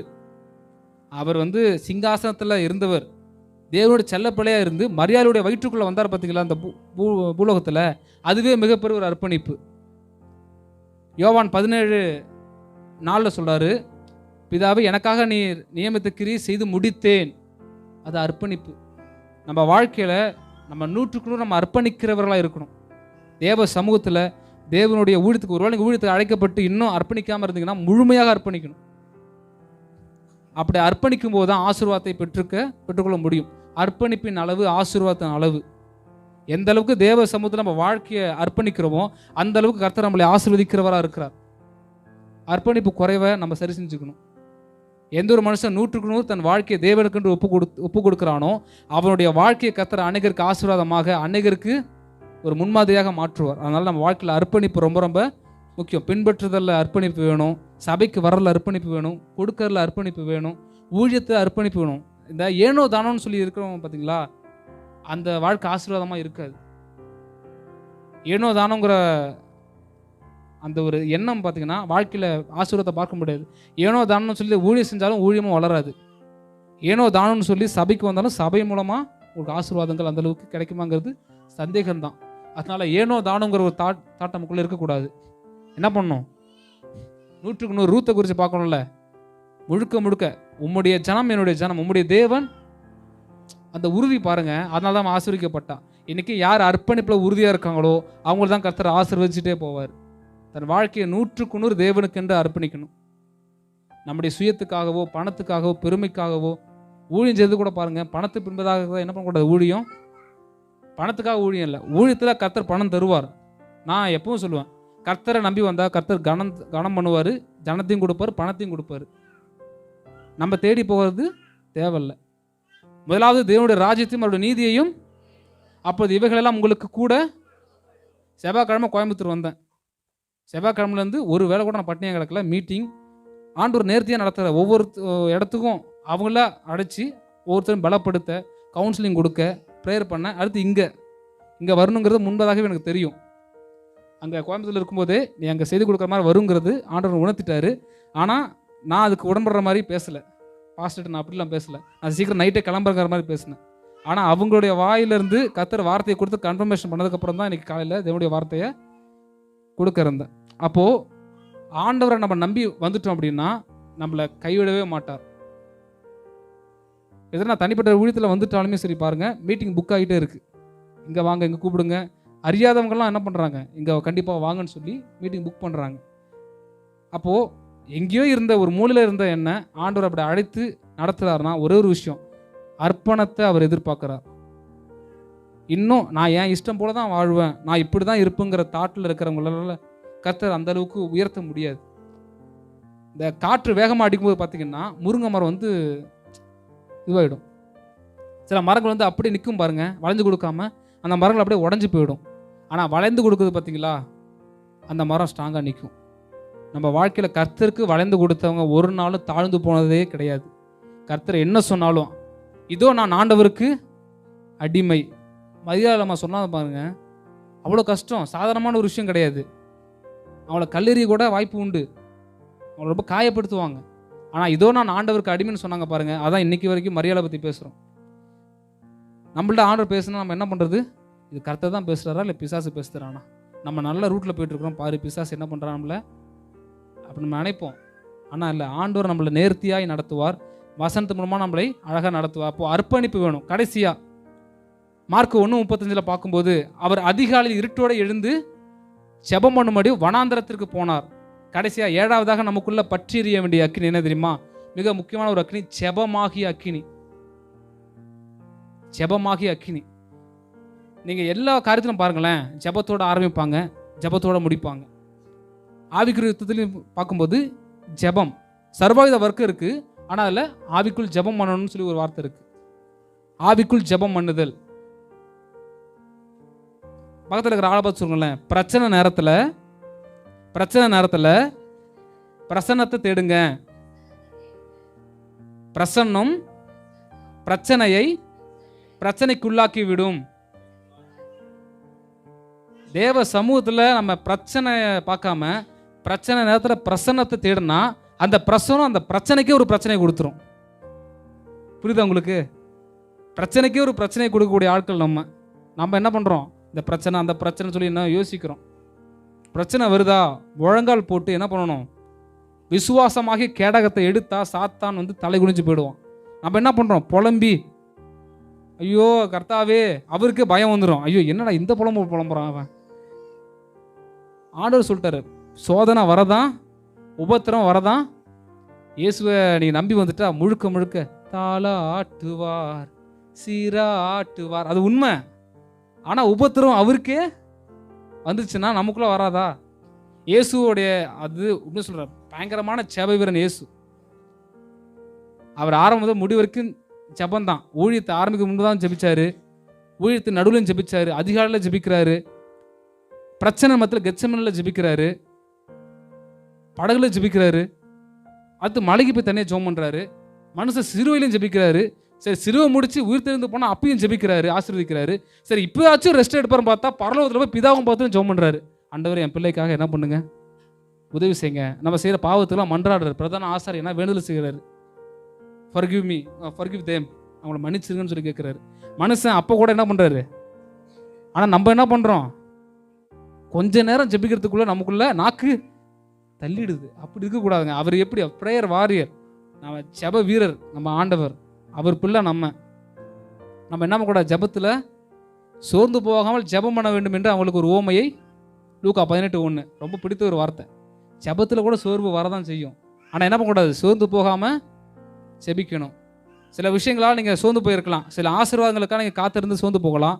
ஆண்டவருடைய வார்த்தை சொல்லுது, உங்களுக்கு தாமதமாக வருகிற ஆசீர்வாதங்கள் தரமுள்ளவர்களாக இருக்கும். Delay blessings will become as double blessings. உங்களுக்கு என்னென்ன ஆசீர்வாதங்கள் தடையாக இருக்கோ அதை கர்த்தர் மாற்றி உங்கள் சரீரப்பை மாற்றுவார். எதெல்லாம் நீங்கள் சோர்ந்து போயிருந்தீங்களோ அதில் கர்த்தர் உங்களை ஜெயிக்க வைப்பார். அல்லேலூயா. அதனால் அதுக்கு நம்ம செய்ய வேண்டியதெல்லாம் ஜெபந்தான். ஃபுல் அண்ட் ஃபுல் ப்ரேயரில் தேவ சமூகத்தில் உட்காந்து கவலைகளை பாரங்களை அவர் மேலே வச்சு எந்த ஒரு காரியத்தை நம்ம ஜெபிச்சோம் அப்படின்னா, ஜெபித்து கொண்டே இருந்தால் நிச்சயமாக நமக்கு குறுகி போகிறது கிடையாது. நமக்கு ஜெபத்தை குறித்து நிறைய தெரியும். நீங்கள் கூட பைபிள் ஸ்டடி கூட எடுப்பீங்க. ஜெபத்தை பற்றி பேசுங்கன்னா பேச முடியும். ஆனால் ஜெபிக்க தான் என்ன பண்ண மாட்டோம். பிசாசும் பாருங்கள் நம்மளை ஜெபிக்க மட்டும் விடவே மாட்டான் அநேக முறை. ஏன்னா ஜெபத்தில் வல்லம் இருக்குது, கர்த்தருடைய வார்த்தையில் வல்லம் இருக்குது. பிரசங்கத்தில் பார்த்தா சில பேர் நல்லா தூங்குவாங்க. அப்போ தான் உங்களுக்கு என்ன பண்ணும், பாஸ்டருடைய பிரசங்கம் அவர்களுக்கு தாளாட்டு. அப்போ பாஸ்டர் அப்போ தாயாவே மாறிடுவார். இப்போ என்ன பண்ணுறது, மனுஷன் என்ன மனுஷன்யா, நமக்காக என்ன பண்ணுறது, பேசி பேசி நம்மளை தூங்கி வைக்கிறாரு அப்படின்னு சொல்லி. இதில் வேறு சில பேர் வசனம் சொல்கிறது. என்ன வசனம் அப்படின்னா, கர்த்தர் என்மேல் பிரியமாக இருந்தபடினால் எனக்கு நல்ல நித்திரை கொடுத்துருக்கிறாரு அப்படின்னு. பிரியமானவனுக்கு நித்திரை அளிக்கிறார் அப்படின்னு. அப்படிலாம் இருக்கக்கூடாதுங்க. நம்ம தேவ சமூகத்தில் வந்திருக்கிறோம். கர்த்தர் என்ன சொல்கிறாரோ ஒரு சின்ன வார்த்தை போதும் நம்மளுடைய வாழ்க்கையை மாற்றி அமைக்கும். நீங்கள் தேவ சமூகத்தில் வர ஒருத்தம் கூட சும்மா வந்திருக்க மாட்டாங்க. தேவ சமூகத்தில் காத்திருந்து கர்த்தர் என்ன சொல்கிறாரோ அதை சொல்வதற்காக தான் வந்திருக்கிறாங்க. அதனால் நம்ம தூக்கம் வந்ததுன்னா போய் மூஞ்ச கூட கழுவிட்டு வந்து வார்த்தை கேட்குற தப்புலாம் இல்லை. ஏன்னா அந்த வார்த்தை அவ்வளோ முக்கியமானது, நம்மளை ஆஸ்வதிக்க வேண்டியது. அப்போது ஜெபத்தை நம்ம என்ன பண்ணணும், அதிகப்படுத்தணும். அப்போது நம்முடைய இயேசு எப்படி இருந்தால் ஜெப வீரர், அப்போ நம்மளும் என்ன பண்ணணும், அதிகமாக ஜெபிக்கணும். இது வரைக்கும் எப்படி ஜெபத்தில் நீங்கள் சோர்ந்து போயிருக்கலாம். ஆனால் இதுக்கப்புறம் ஒரு தீர்மானம் எடுங்க, நான் அதிகமாக நான் ஜெபிக்க போகிறேன். நான் இன்னும் அதிகமாக தேவ சமூகத்தில் காத்திருக்க போகிறேன். கர்த்தருக்கு காத்திருக்கிறவர்கள் புது பலன் அடைந்து புது தெருவில் உட்காருவார்கள் இருக்கா, கழுகுகளை போல செட்டையில் எடுத்து உயர எழும்புவார்களாம். அப்போது நம்ம கழுகை போல எழும்பக்கூடிய ஆட்கள். சின்ன சின்ன பிரச்சனைகள்லாம் என்ன பண்ணக்கூடாது, இந்த சிறுங்கி போகக்கூடாது. இந்த தொட்டா சிறுங்கி செடி அப்படியே தொட்ட உடனே என்ன பண்ணணும், சின்ன பிரச்சனைக்கு என்ன பண்ணக்கூடாது, அப்படியே என்ன பிரச்சனை வந்தாலும் அதை மேற்கொள்ளணும். அல்லேலூயா. அதான் லாஸ்ட்டாக ஒரே ஐடியா. அந்த ஐடியா, பிரச்சனை நேரத்தில் பிரசன்னத்தை தேடி பிரசன்னத்தினால அந்த பிரச்சனைக்கு ஒரு பிரச்சனையை உண்டு பண்ணி நம்ம ஜெயிக்கணும், நம்ம மேற்கொண்டு பெரிய காரியங்களை சாதிக்கணும். அப்போது 7 விதமான அக்கினியில் குறித்து இன்றைக்கி பார்த்தோம். சொல்லுங்கள் பார்ப்போம், என்னென்ன அக்கினி? முதலாவது நேச அக்கினி. நேச அக்கினி. அடுத்து 2வது வார்த்தையாகிய அக்கினி. 3வது அபிஷேகமாகிய அக்கினி. 4வது தாளந்துகளாகிய அக்கினி. அடுத்து 5வது விசுவாச அக்கினி. அடுத்து அர்ப்பணிப்பாகிய அக்கினி. கடைசி செபமாகிய அக்கினி. இந்த 7 அக்கினிகள் நமக்குள்ள பற்றி எரியுமானால் நம்ம மூலமாக கடைசி கால எழுப்புதல்ல தேவன் மகத்துவமான காரியங்களை கட்டளையிடுவார். அப்போ இந்த 7 அக்கினியில் நான் வளர்ந்தேன்னா அக்கினியை பிறப்பிக்கும். நான் இப்படியே சொல்லுவேன் பைபிள் பசங்கள்கிட்ட, தம்பி நீ நெருப்பாக இருந்தால் பல பருப்புகளை வேக வைப்பேன், நீ பருப்பாக இருந்தால் பல நெருப்பு ஒன்றா வேக வச்சிரும். நீ நெருப்பாக இருக்க போறியா இல்லை பருப்பாக இருக்க போறியான்னு கேட்பேன். நெருப்பாக இருந்தால் பல பருப்புகளை நம்ம வேக வச்சிடலாம். சில பிசாசு வந்து என்ன, நான் பெரிய பருப்புன்னு வரான் பார்த்தீங்களா, சில சோதனை வருது பார்த்தீங்களா, நான் பெரிய ஆளுன்னு சொல்லி அதை நம்ம வேக வச்சிடலாம். நம்ம பருப்பாக இருந்துட்டுன்னு வச்சுங்க, ஒன்றும் தெரியாது, ஸ்தோத்திரம், பிரச்சனை, போராட்டம், இப்படி இருக்குது அப்படி இருக்குது அப்படி சொன்னோன்னா அது நம்ம என்ன பண்ணணும், அந்த நெருப்பு நம்மளை வேக வச்சிடும். அப்போது நம்ம நெருப்பாக தான் இருக்கணும், பருப்பாக என்ன பண்ணக்கூடாது, இருக்கக்கூடாது. அல்லேலூயா. முழங்கால படிட்டு நம்ம ஜெபம் பண்ணுவோமா, ஆண்டவர்கிட்ட கேட்போம், ஆண்டவரே இந்த 7 விதமான அக்கினிகளை எனக்குள்ளே போடுங்கப்பா. ஆண்டவர் சொல்கிறாரு, பூமி மேல் அக்கினியை போட வந்து இந்த 7 விதமான அக்கினிகளை கர்த்தர் உங்களுக்குள்ளே போடுவார். இந்த அக்கினி உங்களுக்குள்ள நாளுக்கு நாள் அந்த அக்கினி திரும்ப அதிகமாக பெருகும்போது அது அநேகருக்கு ஆசீர்வாதமானவர்களாய் உங்களை மாற்றும். கேட்போமா ஆண்டவர்கிட்ட, அப்பா ஸ்தோத்திரம் ஸ்தோத்திரம் ஸ்தோத்திரம், பூமியின் மேல் அக்கினியை போட வந்தேன், அது இப்பொழுதே பற்றி எரிய வேண்டும் என்று விரும்புகிறேன்னு சொல்லி உங்களுடைய வார்த்தை சொல்கிறது. அப்பா அப்பா ஆண்டவர் எங்க இருக்கப்பா கூடியிருக்கிற எங்கள் மேலே உங்களுடைய அக்கினியை போடுவீராக. ஆண்டவர் ஸ்தோத்திரம். ஏசாயா நாவை தொட்ட அக்கினி, எலியாவின் பலிபீடத்தில் இறங்கின அக்கினி. ஆண்டவரே ஸ்தோத்திரம். நீங்கள் ஆண்டவரே எங்களுக்குள்ள ஒரு அக்கினியை போட்டால் அந்த அக்கினி எங்களை சும்மா இருக்க விடாதேப்பா.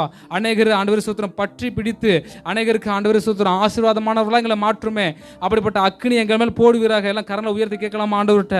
அப்பா எங்கள் மேலே முடிய அக்கினி, எங்கள் மேலே முடிய அக்கினியை போடுங்கப்பா. எங்கள் மேலே ஒரு புதிய அக்கினி, ஒரு புதிய அபிஷேகம், ஒரு புதிய பலன், ஒரு புதிய வல்லமை எங்கள் வாழ்க்கையில் வரட்டும்பா.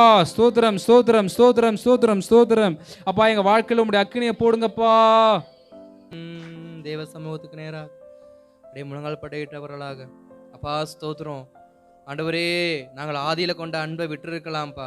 எங்கள் விசுவாசத்தை நாங்கள் இழந்திருக்கலாம்ப்பா. எங்கள் ஜெபத்தை நாங்கள் இழந்திருக்கலாம்ப்பா. எங்கள் தாளந்தில் நாங்கள் இழந்திருக்கலாம்ப்பா. ஆண்டவருடைய அர்ப்பணிப்பை நாங்கள் இழந்திருக்கலாம்ப்பா. எங்களுடைய ஆண்டவரே ஸ்தோத்திரம் உண்மையில் வைத்திருந்ததான எல்லா விதமான பற்றுதலையும் நாங்கள் இழந்திருக்கலாம்ப்பா. ஆனால் இந்த நாளில் எங்கள் மேலே அந்த அக்கினியில் விளட்டும்ப்பா.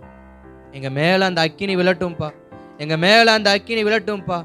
அந்த அக்கினியின் மூலமாக நான் எழும்பி தேசத்துக்கு புறப்பட்டு கர்த்தருடைய வார்த்தையை நான் சொல்லணும்ப்பா. கர்த்தருடைய வார்த்தையை நான் சொல்லணும்ப்பா. கேளுங்க தேவ சமூகத்துக்கு நேராக, என் மேல் அந்த அக்கினி விளட்டும். என் மேல் அந்த அக்கினி விளட்டும்ப்பா. யாரை அனுப்புவேன்? என்னை மறந்த ஜனங்களுக்கு நேராக யாரை நான் அனுப்புவேன்? நான் கொடுத்த ஊழியத்தை மறந்த, என் மேல் வைத்திருந்த எல்லா விதமான ஸ்தோத்திரம் நோக்கத்தையும் மறந்து போன ஜனங்களுக்கு மீண்டும் நினைப்பூட்டும் வண்ணமாக யாரை அனுப்புவேன்னு சொல்லி கர்த்தர் இப்பவும் தாகத்தோடு இருக்கிறேன். யாரை நான் அனுப்புவேன்? யாரை நான் அனுப்புவேன்? ஸ்தோத்திரம் தேவ சமூகத்தில். அப்பா நான் போகிறேன்ப்பா, என்னை நம்புங்கப்பா, என்னை அனுப்புங்கப்பா, என் மேலே அந்த அக்கினியை ஊற்றுங்கப்பா. 12 பேர் 120 பேர் இருந்தாங்க, ஆனால் 12 பேர் தான் பிரகாசிச்சாங்க.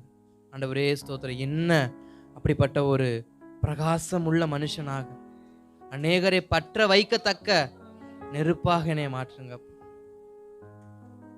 ஒரு வார்த்தை ஒன்று சொல்லப்பட்டிருக்கும், உனக்கு கொடுக்கப்பட்ட தேவ அபிஷேகத்தை நீ அனல் மூட்டாவிட்டால் வேறு ஒருவரால் அனல் மூட்ட முடியாது.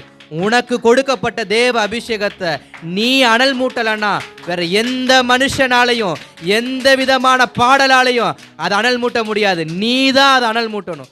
அதை தான் பவுல் சொன்னார், உன்மேல் கொடுக்கப்பட்ட அபிஷேகத்தை நீ அனல் மூட்டு. நீ அனல் மூட்டலனாக்க வேற எந்த மனுஷனாலையும் அனல் மூட்ட முடியாது. உன் அபிஷேகம், உன் அபிஷேகத்தை நீ அனல் மூட்டு. நீ அனல் மூட்டு. நீ அனல் மூட்டு. நீ அனல் மூட்டு. நீ அனல் மூட்டு. ரகன ஹந்தரி பௌதரன ஷேக பௌதரன. ஜெபிக்கலாமா? ஜெபிக்கலாமா? ஜெபிக்கலாமா? ஓரந்தர மௌதர அந்தரி கமர ரத்தரி ரிபர ஷேக மௌர ரந்தரி பதரன கதர பரகதரன. பாஸ்தோத்திரம். இன்றைக்கு என் சபைக்காக நான் ஜெபிக்கிறேன். என் சபையை உமது கரத்தில் ஒப்பு கொடுத்து ஜெபிக்கிறேன். ஆண்டவரே ஸ்தோத்திரம். உம்முடைய ரத்தத்தால் மீட்டு கொள்ளப்பட்ட சபையை உம்முடைய கரத்தில் ஒப்பு கொடுத்து ஜெபிக்கிறோம். ஆண்டவரே, இந்த ஜனங்கள் மறுபடியும் கர்த்தருக்கு நேராக பற்றி எரியத்தக்கதாக, உடைந்து போன மதில் சுவல்களை கட்டத்தக்கதான அபிஷேகத்தை அப்பா இந்த ஜனங்களுக்கு கர்த்தர் தருவீராகன்னு சொல்லி ஜெபிக்கிறேன். ஆண்டவரே, சுட்டெரிக்கப்பட்ட தீக்கரையாக்கப்பட்ட ஆலயங்களை மறுபடியும் கட்டத்தக்க எஸ்ராக்களையும் நெகேமியாக்களையும் இந்த நாட்களில் கர்த்தர் அந்த அக்கினியின் வார்த்தையின் மூலமாக பற்றி எரிய செய்வீராகன்னு சொல்லி உம்முடைய கரத்தில் ஒப்பு கொடுக்கிறோம்ப்பா. இங்க இருக்கிற ஒவ்வொருவரை எஸ்ராக்களாக, நெகேமியாக்களாக, எஸ்தராக கர்த்தர் மாற்றி உம்முடைய தேசத்து ஜனங்களுக்காக, தேசத்துக்காக பற்றி எரியட்டும்பா. பற்றி எரியட்டும்பா. பற்றி எரியட்டும்பா. இப்படிப்பட்ட அபிஷேகம் உண்டாகட்டும். அப்படிப்பட்ட அபிஷேகம் இன்றைக்கு சபையின் மேல் போடப்பட்டதுக்காக நன்றி செலுத்துக. அப்படிப்பட்ட அபிஷேகம் சபையின் மேல் போடப்பட்டதுக்காக நன்றி செலுத்துக. நன்றி அப்பா, நன்றி அப்பா, நன்றி அப்பா, நன்றி அப்பா, நன்றி அப்பா.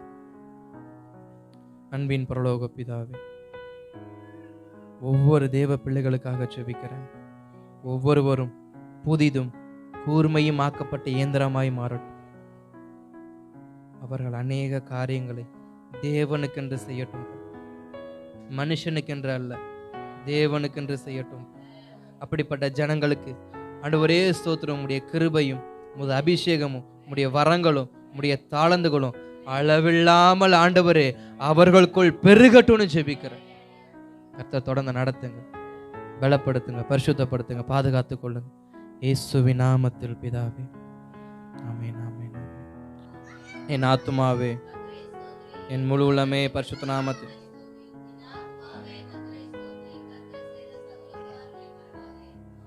ஒன்றான மே தேவனாய் இயேசு கிறிஸ்துவின் கிருபையும் பிதாவின் அன்பும் பரிசுத்த ஆவியோட அந்யோன்ய ஐக்கியம் சமாதானம் சந்தோஷமும் நம்மேலும் நம் குடும்பத்தார் மேலும் இயேசு கிறிஸ்துவின் இரண்டாம் வருகை பரியந்தம் தங்கி தாபரிப்பதாக.